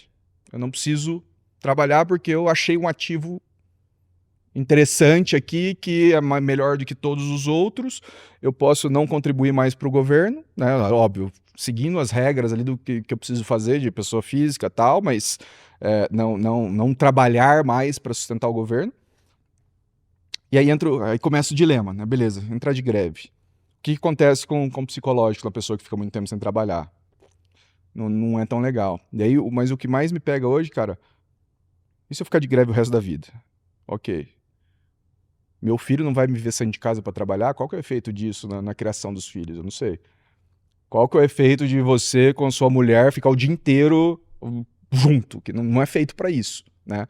Mas você e sua mulher passar o dia inteiro junto, seja viajando, seja fazendo várias coisas interessantes, mas não é feito. Então esse é um dilema que eu tô e vem muito da Revolta de Atlas, né? O que aconteceu na Revolta de Atlas? Os produtores, os empresários ali, o John Galt e tal, eles viram, cara, eu não vou... Sempre em nome do bem comum, eles inventam regras para me ferrar. Quem que tá sustentando isso tudo sou eu. Sou eu e uma série do industrial, o cara da ferrovia, o cara do aço, o cara do petróleo. A gente tá aceitando e cada vez mais. E se a gente parar? O que acontece com o mundo? Então esse é um dilema. Você tá considerando fazer a sua Revolta de Atlas? A minha Revolta de Atlas. Ser o John Galt. Inclusive... A minha decisão de começar a falar de Bitcoin, que traz um risco para mim, muito pouco benefício perto do risco, vem muito dessa visão do livro, cara. E, inclusive, uma das coisas, cara, o Satoshi, né, ter criado o Bitcoin é muito parecido com o que o John Galt fez criando o Vale de Galt no livro, né? Ele deu a opção. Opa, vocês estão aqui... Ó, tá acontecendo, as regras estão ficando piores, o governo tá vindo em cima, cada vez mais regra, cada vez mais imposto, cada vez mais. Opa, vem comigo. Então, hoje o Bitcoin para mim é isso. Eu venho comigo. Opa, tem uma opção aqui. Ah, mas o Brasil, você vai continuar vivendo no Brasil? Cara, eu adoro o Brasil. Acho que aqui tirando, se a gente resolvesse segurança, seria disparado o melhor lugar para morar. Disparado de tudo que eu conheço.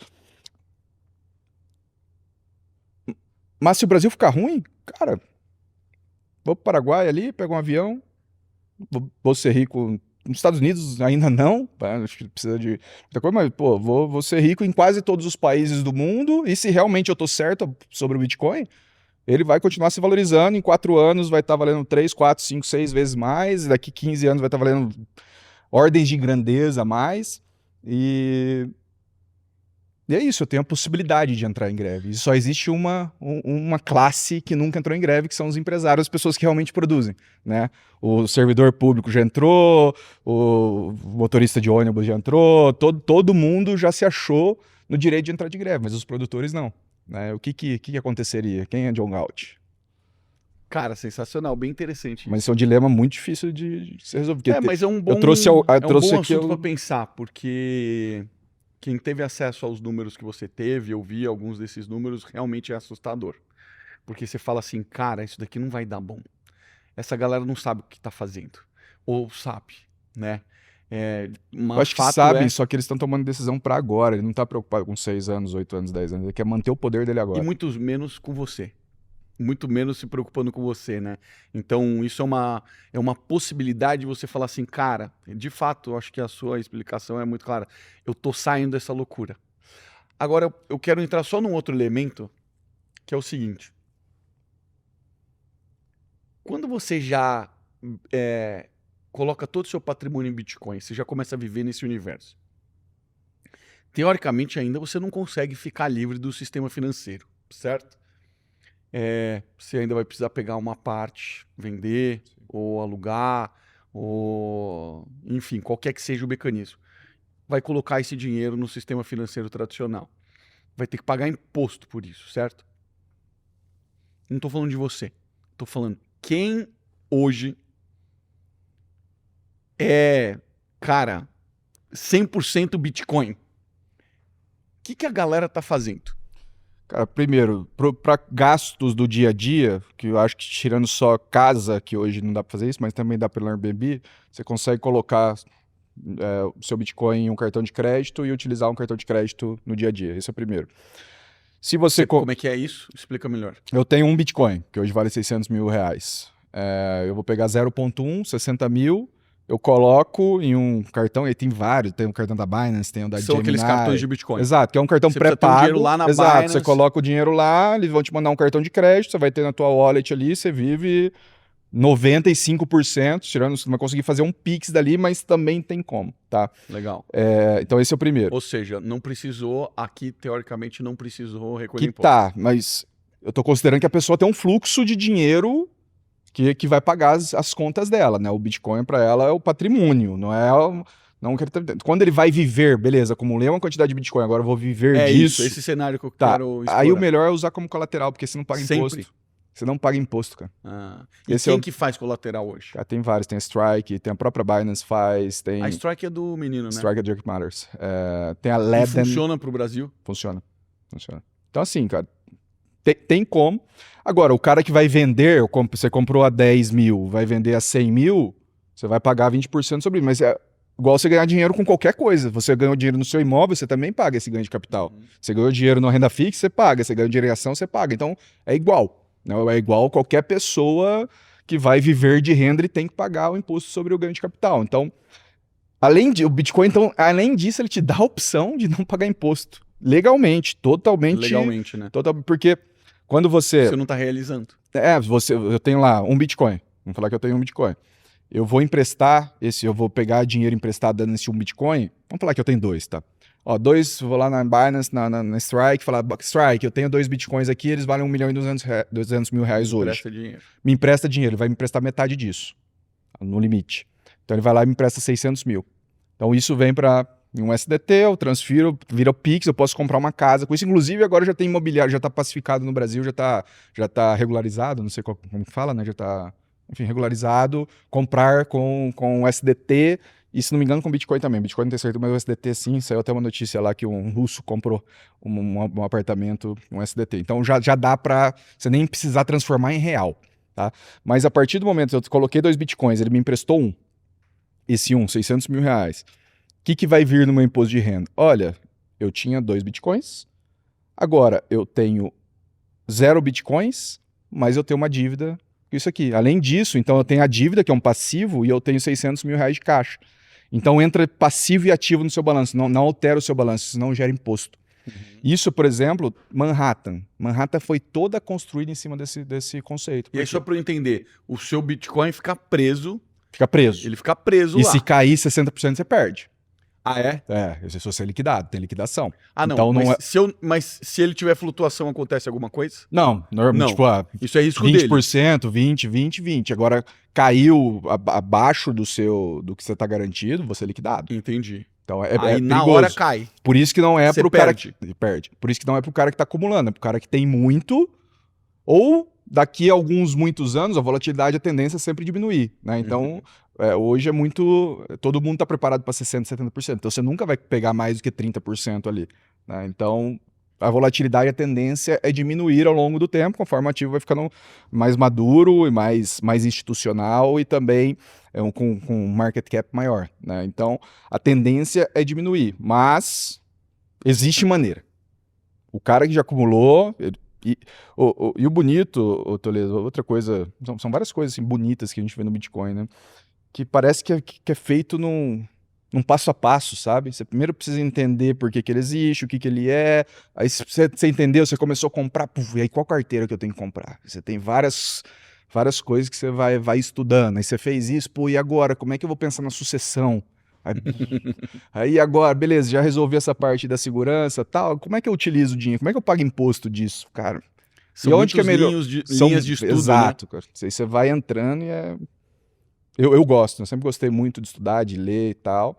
Então é sempre interessante você entrando nos layers, assim. E especialmente porque parece ser um assunto que até as pessoas mais inteligentes do mundo ainda não entenderam. Não, cara, assim, como a gente tá procurando. Ontem, por exemplo, eu almocei com duas pessoas que, cara, acho que 10 anos atrás elas estavam no nível que eu tô. Então elas sabem muito mais que eu. Então você acaba conectando. Mas é normal da gente falar, cara, eu não conheço ninguém que tem realmente Bitcoin. Ali naquela bolha, sim, mas, cara, você é um cara estudado, que entende tecnologia, entende de economia, sabe o caminho que o país está tomando, sabe que existe o Bitcoin, provavelmente já deve ter comprado lá em 2015 alguma coisa, deve ter comprado de novo em 2020 quando subiu. Você deve ter uma história parecida. É a história de todo mundo.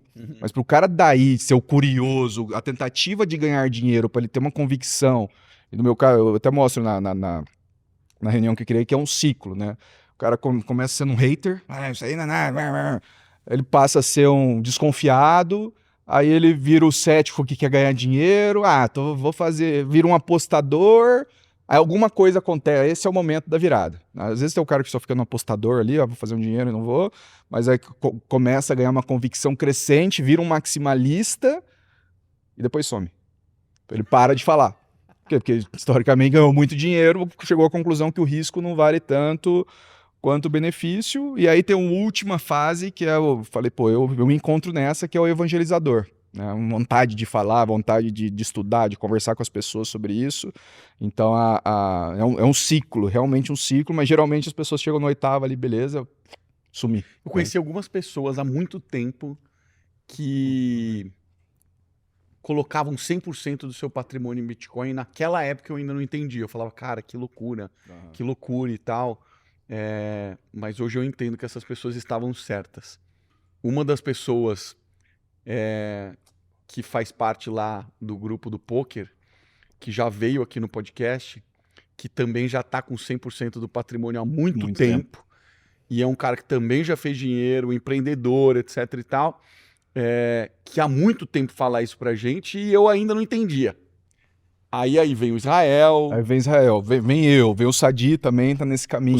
O Sadi tá no caminho. Então, assim, você começa a ver, pô, pessoas inteligentes vão lá, olham e falam, pô, tem alguma coisa ali, você começa também a ver. Mas olha só, essa primeira pessoa decidiu não colocar cara pessoalmente. Pois é, exatamente. Só que tem um perfil fake animal, que os conteúdos são bizarros, assim. Ele é muito inteligente, né? Só que ele decidiu ser o evangelizador sem colocar cara.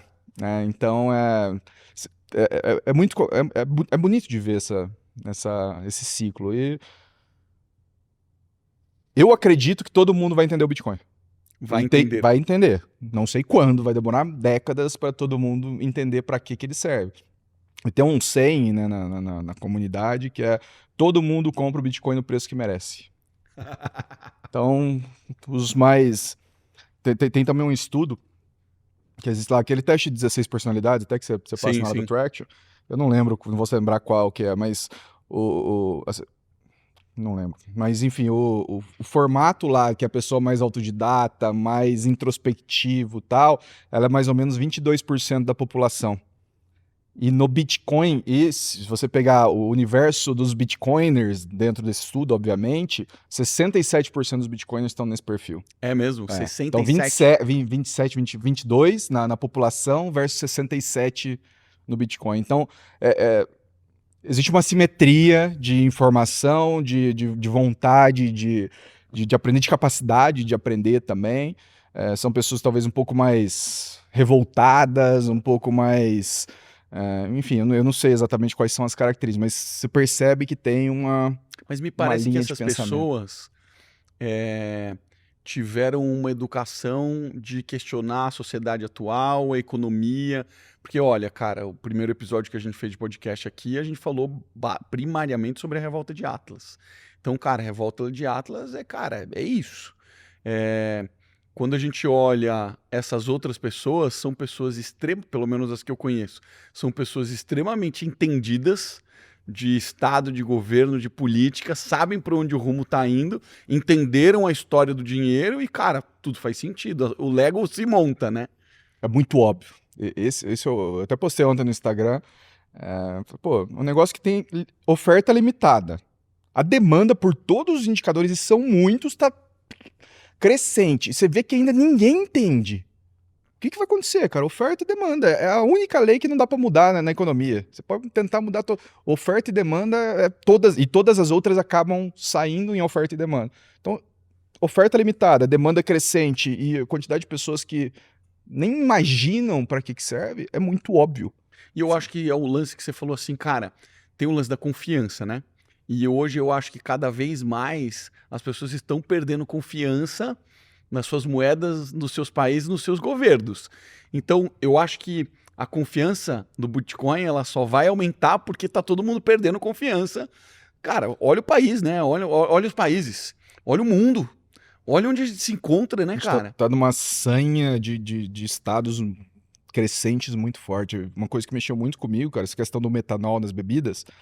Cara, deu lá, o dia que explodiu tal, no dia seguinte o Hugo Mota, porque a gente vai fazer um projeto não sei o quê pra garantir a regulamentação das bebidas. Falei, cara, o cara tá cometendo um crime de matar pessoas e você tá querendo criar uma nova lei que vai atrapalhar basicamente todo o resto que sempre fez tudo certo pra postar no Twitter e mostrar que vocês estão preocupados com metanol na bebida. Cara, isso é um crime já. Vai lá e resolve, porra. É triste e tal, mas... Então, tudo leva a crer que os estados como um todo, todos vão crescer.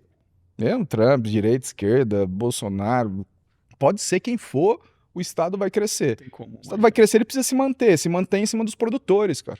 Quem paga a conta é aquele 5%. É nós que paga a conta. 5%. Então, por isso que entra nessa questão, porra, eu vou sustentar essa corrida? Eu não sei, não tenho a resposta para isso ainda, mas realmente passa pela minha cabeça a questão de guerra. Minha namorada até falou esses dias, você devia ler Revolta de Atlas de novo, que você sempre fica animado depois que você lê. Aí eu li. Aí ontem de manhã eu tava lendo, comecei a ler só pelas anotações que eu já fiz, não fui ler o livro todo. Eu falei, tô relendo Revolta de Atlas, me deu mais vontade de entrar de greve. E se ele sumir, sair das redes sociais, não aparecer mais, já sabe, né? Já sabe o que aconteceu. Mas ao mesmo tempo, assim, isso não é brincadeira, eu realmente tô pensando nisso, mas, pô, tem alguns convites que eu olho, cara, e falo, isso aqui é um foguete, assim, se eu entrar nisso aqui, ou se eu criar isso aqui, enfim, tem algumas coisas legais, são foguetes, mas eu olho, cara, reforma tributária, o que vai acontecer de subir 20 pontos na receita com esse negócio, cara? 20 pontos percentuais na receita, cara. Já tá dado, não precisa ninguém aprovar. Assim, se ninguém cancelar, já vai acontecer ano que vem. Já tem que pagar 1%. Então eu olho e falo, cara, eu vou tomar a decisão de na média, me escravizar. Isso é na média, né? Cara, vai para 28%, o IVA vai ser 28% no mínimo. Tá? 28%. Hoje a gente paga 9,65%. Para serviço, né, empresas que basicamente paga pessoas, vai de 9,65 para porque você não faz a dedução do que o seu fornecedor já pagou. Para indústria e comércio, você vai, se o meu fornecedor já pagou, eu desconto do que eu vou pagar. Mas para quem é serviço mesmo, pessoas, vai ser basicamente isso, cara. Vai ser uma porrada. Vai ser porrada. Não vai ser 20, talvez seja 18, porque você paga o Facebook e já paga... A maior parte das empresas brasileiras. Oi? É a maior parte das empresas. Isso. O maior número de empresas são empresas de serviço. Então, assim... E aí, eu vou tomar a decisão de me escravizar de novo? Que eu posso tomar a decisão de... Ok, eu tô aqui, tô com meus bitcoins, eu sei o que fazer. Mas aí entra nessas segunda ordens, né? Como é que vai ser cabeça, como é que vai ser relacionamento, como é que vai ser meus filhos, como é que vai ser... Onde que eu vou morar? Então, é um dilema grande. Eu diria que é um dos maiores É um- dilemas que eu já tive, cara. É um equilíbrio que você tem que refletir que, cara, que ainda tem oportunidade. Ainda Sim. dá pra ganhar dinheiro. Óbvio, cara, você é um escravo, fato. Mas ainda dá pra ganhar dinheiro como escravo? Esse é um ponto, né? Porque a gente tá em uma revolução, a gente tá no meio de uma revolução que nem começou direito, que é de IA. Então ainda vai ter muita oportunidade pra Sim, fazer sim. dinheiro. Mas eu concordo com você, a gente tá chegando muito próximo de um limite. Aliás, nós já chegamos no limite pra muitos negócios. É a panela do sapo lá, a panela fervendo do sapo, né, cara? Mas, realmente, por exemplo, quando eu saí do G4, eu achei que minha curiosidade. Eu achei que ia fazer alguma coisa com IA. Não sei o que e tal. Mas eu comecei a estudar Bitcoin entrar ali. Aí um dia eu vi um livro, cara, acho que foi do Naval, não sei de quem que era. Que ele fala, pô, quando você tiver em dúvida do que fazer, segue a sua curiosidade, que a resposta tá ali. É o naval. É o É Naval? o naval. Aí eu falei, beleza, vou aceitar aqui. E, pô, fiz um lançamento interessante que deu um dinheiro, a galera gostou. Queria um grupo gratuito no WhatsApp, tem 1.000 pessoas, tá lá. Eu vou Legal. mandando, é meio que o meu lugar de estudos, assim, sabe? Vi isso aqui, que Porra, legal. quero Tá, entrar, não tô nesse. tá cheio. Saindo Tá alguém, lotado já? eu te ó, Quanto é que vai mente. custar aí essa comunidade? Zero, Já tem que pô, estar cobrando, gratuito. pô. Não, Então, tô falando, já tem ah, que estar cobrando. não, Está não, cheio. não sabemos o plano ainda, mas em algum momento vai 1.000 ter o plano. pessoas, R$ 1.000 por ano, R$ 1 milhão só na comunidade. Já faz hoje isso. Uma galera vai 10 sair, milhões, pô. você deixa eu 1.000 entrar. por 1.000 é 10 milhões. Não, R$ 1.000, 1.000 por 1.000, 1 milhão. 1.000 por 1.000, 1 milhão. Viajei. R$ 1.000, Viajei. 1.000 pessoas, 1 milhão por ano, né? Aí uma galera vai sair e eu entro. E eu já garanto R$ 1.000. Hoje eu tô na comunidade. Faz o liga. Pode passar Não, o link, mas eu não pago aqui sei. ao vivo. Não sei ainda qual que vai ser o... Se eu tenho, mas a curiosidade tá mais que 100% nisso, cara. Eu quero conversar, eu quero estudar, fazer evento, viajar. Já tô fazendo as viagens, pô. É pra Palmeiras e Bitcoin, as duas coisas. O Palmeiras não sai, né, velho? Não sai. Valeu, meu irmão. Maravilhoso. Parabéns, cara. Baita. Outra pessoa, né? Outra pessoa aqui. Outra Você pessoa. falou a mesma coisa pro Thales, né? É, o Thales, mas o Thales é a transformação. Você é um cara que já tinha esse lance, né? O Thales, eu falo, o Thales se transformou como ser humano. E você conhece o Thales há muito mais tempo do que eu. Mudou ou não mudou? Fisicamente, emocionalmente. Você sabe, tem uma coisa muito comum ali, que é a mesma psicóloga, né? É? Foda, psicóloga boa muda. Ele também, tá? Usou a mesma, fez 3 sessões, mudou e parou de ir, mas É, cara, mas é a provocação. eu não posso falar o nome dela que ela não deixa, mas Já tá com a agenda cheia. é absurdo, assim. Ela é Absurdo. bitcoiner? Cara, ela queria, ela não, eu fiz o lançamento, eu saí da consulta e falei, pô, vou fazer. Ela ia comprar, não sei se deu migué, mas ela não conseguiu, e aí a segunda turma, ela vai sábado. Ah, ela vai? Vai. Porra, animal, cara. Quantas pessoas vão ter lá? Já 18. sabe? 18? Mas é reunião, cara. Foi Chama uma reunião exatamente. Eu vi É uma reunião bem sentado, íntima, é né? isso. Isso ali no War Room lá do G4, a gente faz lá no escritório, mas não tem nada a ver com o G4. Sentado, computador, olha esse gráfico aqui, olha isso aqui, tal. Então é realmente uma reunião, não é para não é uma tem nada de experiência, slide de Word, literalmente Word não, né, mas PowerPoint sem fonte, sem nada. A galera sai de lá como? Como a primeira turma saiu? Acho que o principal é mexido. É mais ou menos o que você falou, cara. Não é só aquilo que eu achava que é o negócio que eu vou comprar um cassino, sabe? Esse que é o grande ponto. Não. Um ponto importante que eu queria falar aqui, Toledo. Tudo que a gente tá falando só vale pro Bitcoin, tá? Ethereum, Solana, Cardano, pode falar qualquer outra, tudo isso eu vejo como lixo. É. Existe lá, eu sou melhor que o Bitcoin. Mas tudo isso só vale pro Bitcoin, não é criptomoeda. Cripto não é Bitcoin. Bitcoin não é cripto. Isso tem relação com o quê? É a tecnologia, Cara, é a confiança, é o tamanho, lá atrás, é tecnologia a tecnologia. e... Eu ia falar coisa de escala, mas não é... Como é que chama? Quando você... teoria de escala, assim, e tamanho da comunidade. Uhum. Né? Porque a primeira foi Ethereum, lá em 2015 ou 2016. E falaram, o Bitcoin não é bom por causa disso, eu vou criar um melhor. Só que aí o que o cara faz? Ele já começa com, hoje o Vitalik, que é o fundador Sim. e as coisas, Que é um cara ele pica tem na 16% de tudo que tem. Então ele já começou a falar, opa, são startups.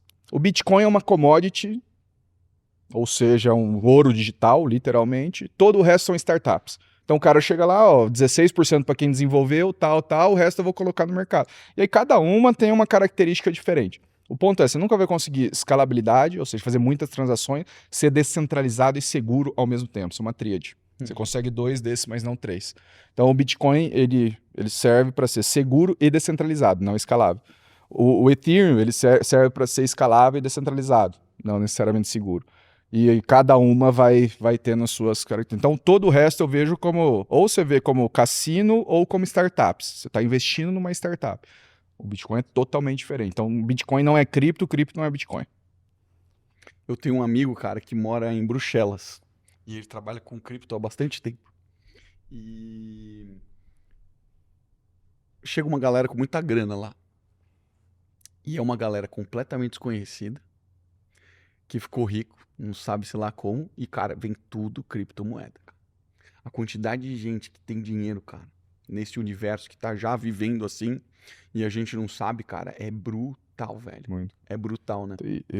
Tem muita história assim, você fala, cara, ontem eu escutei aquele cara ali tem, acho que 30 mil bitcoins. 30 mil bitcoins, eu nem sei fazer a conta aqui agora, mas sei lá, Caramba, cara. 3 bi de real, ou 30, sei lá, é muita coisa. Brasileiro isso. Não, brasileiro, e você olha pro cara, um devzinho que ganha 4 mil reais ali na empresa X ali, naquela empresa de transporte lá isso de gente Jundiaí. comprou lá atrás. Cara, os caras E compraram lá que atrás. não usa os recursos? Não usa. Cara, qual que é Eu dessa, não velho? sei. Você pega, por exemplo, o 38 lá, que ele ficou bem famoso, né? Eu não sei, cara. Ele Assim, fala muito sobre isso, né? Do que a gente tá falando sim, aqui. primeiro ponto, essas pessoas realmente acreditam que vão valer 50 mil vezes mais, né? 50 mil eu exagerei, mas 50 vezes mais, realmente acredito. Eu acho que você conhece também gente que ganhou dinheiro do, sei lá, teu tio, teu avô, e que não gasta e que gosta. O negócio é ter, não é usar. Eu não tenho isso. Nardon, por exemplo. Pô, o Nardon é um cara que seria parecido com esses, né? O tesão dele é guardar dinheiro. É ter mais, é ver o número subindo e não gastar. Eu não sou assim, eu gosto, mas também não sou igual o Thales, que tesão é entrada e saída, né? Eu gosto mais de acumular ali e gastar ter os luxos que vier na telha. Então, acho que é perfil de pessoas, cara. Mas Não tem existe- esse. As pessoas falam também que o Bitcoin diminui a sua preferência temporal também, né? Você reduz a sua preferência temporal. Então você tem, vou gastar agora, mas O que é preferência temporal? você escolheu o presente versus o futuro. Entendi. Então diminui a sua tendência de presente. Porque você olha, cara, eu tenho um ativo, né? O Saylor, não tô falando de mim, o Saylor fala de 21 milhões de dólares e um Bitcoin vai valer 21 milhões de dólares em 2041, 2040, se não me engano. Então, em mais 15 anos, 14 anos. Cada Bitcoin que eu não gasto agora, são 21 milhões de dólares que eu vou ter daqui 15 anos, quando meu filho tiver adolescente, sei lá. Então, isso você começa a fazer essa conta. É diferente, por exemplo, vou colocar na renda fixa aqui que vai me dar 12, 15% ao ano nominal, que não é o real. Então, você como ser humano, você muda. Eu tô muito mais saudável hoje, treinando todo dia. Minha prioridade do dia é treinar. Tem muito a ver com isso. E Tem estudar. muito a ver com isso. E Estudar também. né? Mas aí estudar eu já acho que é muito mais meu perfil. Eu gosto. É uma coisa que eu sempre... Mas eu sempre... Tarefa, essas coisas que tinha que fazer na escola, eu sempre odiei. Nunca fiz, sempre tomava advertência, suspensão. Nunca fiz tarefa. Por quê? Porque me obrigavam a fazer aquilo. Agora, tudo que eu... Cara, eu lembro quando eu peguei o Código da Vinci, que você citou, foi o primeiro livro que eu li.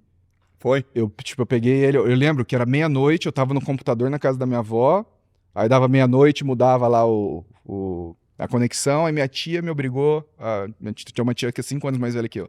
Então, sei lá, eu tinha 12 anos, ela tinha 17, então ela foi lá pro MSN dela, aí eu fui pro quarto, tinha um Código da Vinci, eu comecei a ler, cara, eu virei à noite e fui até 5, 6 horas da tarde e acabei o livro.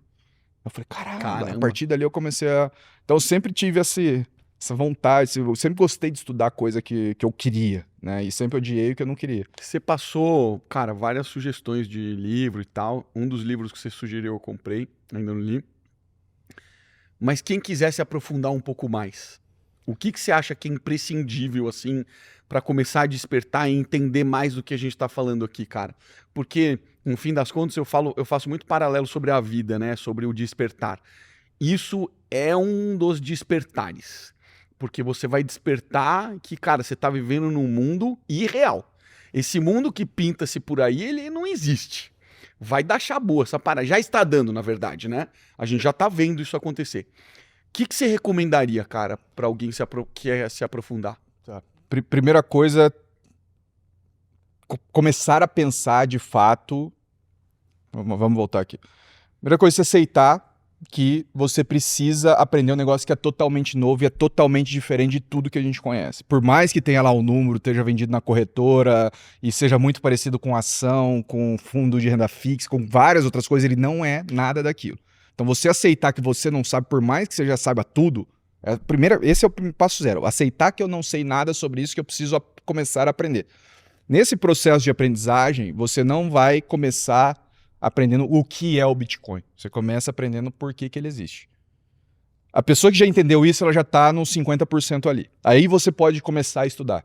Então, o primeiro passo é um negócio totalmente novo, vou ter que aprender do zero, por mais que eu já saiba outras coisas. E o segundo, eu não vou saber o que é até eu saber o porquê que existe. Aí você começa a entrar no que já existe no mercado. O primeiro deles, eu acho que é ler o Padrão Bitcoin, o livro, tá? Tem um segundo que chama Broken Money, esse já não tem em inglês. Em português. Que é o dinheiro não tem em português, que é o dinheiro quebrado.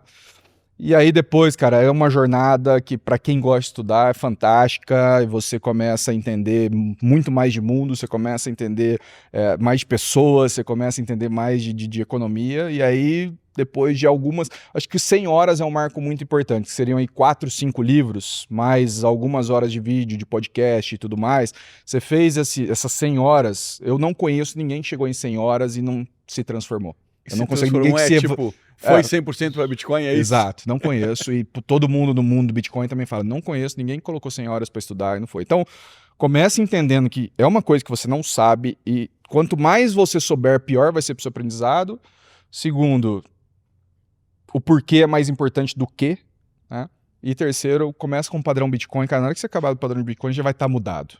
Já vai ver, opa, aquilo que eu escutei, aquele louco lá que falou que tem 100%, não faz sentido, que o sistema, que não sei o quê, aquele chapéu de alumínio, que é o que parece, né? Parece uma coisa totalmente fora. Parece que ele tem razão. Deixa eu ver outra coisa aqui. E esse vídeo no YouTube que apareceu aqui, cara? E esse... Tá. Então, quanto mais humilde intelectualmente você for, acho que isso resume. Quanto mais humilde intelectualmente você for, mais chance você tem de realmente entender. Foda. E é simples, tá? Não tem nada difícil. Só é diferente. Você precisa... Vai ter que se livrar das amarras, né? É difícil a gente começar a aprender uma coisa dos... Pô, a gente não escuta nem música nova. Qual a última música que você passou a gostar? Poucas. Qual filme novo que você gosta? É difícil você entender que tá diferente, né? Quando, pô, TikTok, todo mundo sabe que é importante. Quantidade de pessoas que tem, sabe que é o TikTok, de coisa... Então, você ser humilde intelectual, falar, cara, isso é uma coisa nova que eu vou aprender. E a partir daí você começar a estudar, acho que já faz essa aí na frente. E tem alguma pessoa, algum fórum, alguma coisa que você recomenda seguir, algum site? Cara, no Brasil tem o Fernando Urich, que fala bastante. Tem o Bernardo Braga, que é do Better Money, o canal Better Money no YouTube. Ele, inclusive, soltou todos os cursos dele gratuitos lá. Pô, que legal. Vale a pena acompanhar ele. Mas ele já fala com um cara mais convertido. Não sugiro, não sei nada, vou seguir o Bernardo? Ainda não. Vai ter resistência. Ele é mais já fala pro cara que entende pouco, mas os cursos dele começam do zero. No Twitter tem muita gente. Sugiro, cara, entra no meu Twitter, LRiedo. E quem você segue? Vê quem que eu sigo. Pô, basicamente... Boa dica. Minhas melhores dicas que eu tenho. Boa. Maravilhoso. Valeu, meu irmão. Boa, Toledo, eu que agradeço aí o convite mais uma vez. Vamos aguardar os próximos passos. Se você decidir fazer alguma loucura, você volta aqui. Fechado. Loucura ou genialidade, né? Ou greve. Eu gosto da ideia da greve. Ele tá animado com essa ideia da greve, né? Tá animado com essa ideia da greve. Você que ficou até o final desse episódio, cara, vê aí se você tá inscrito. A maior parte das pessoas não estão inscritas. Como é que a gente vai crescer se você não segue? Beijo pra você, até a próxima semana!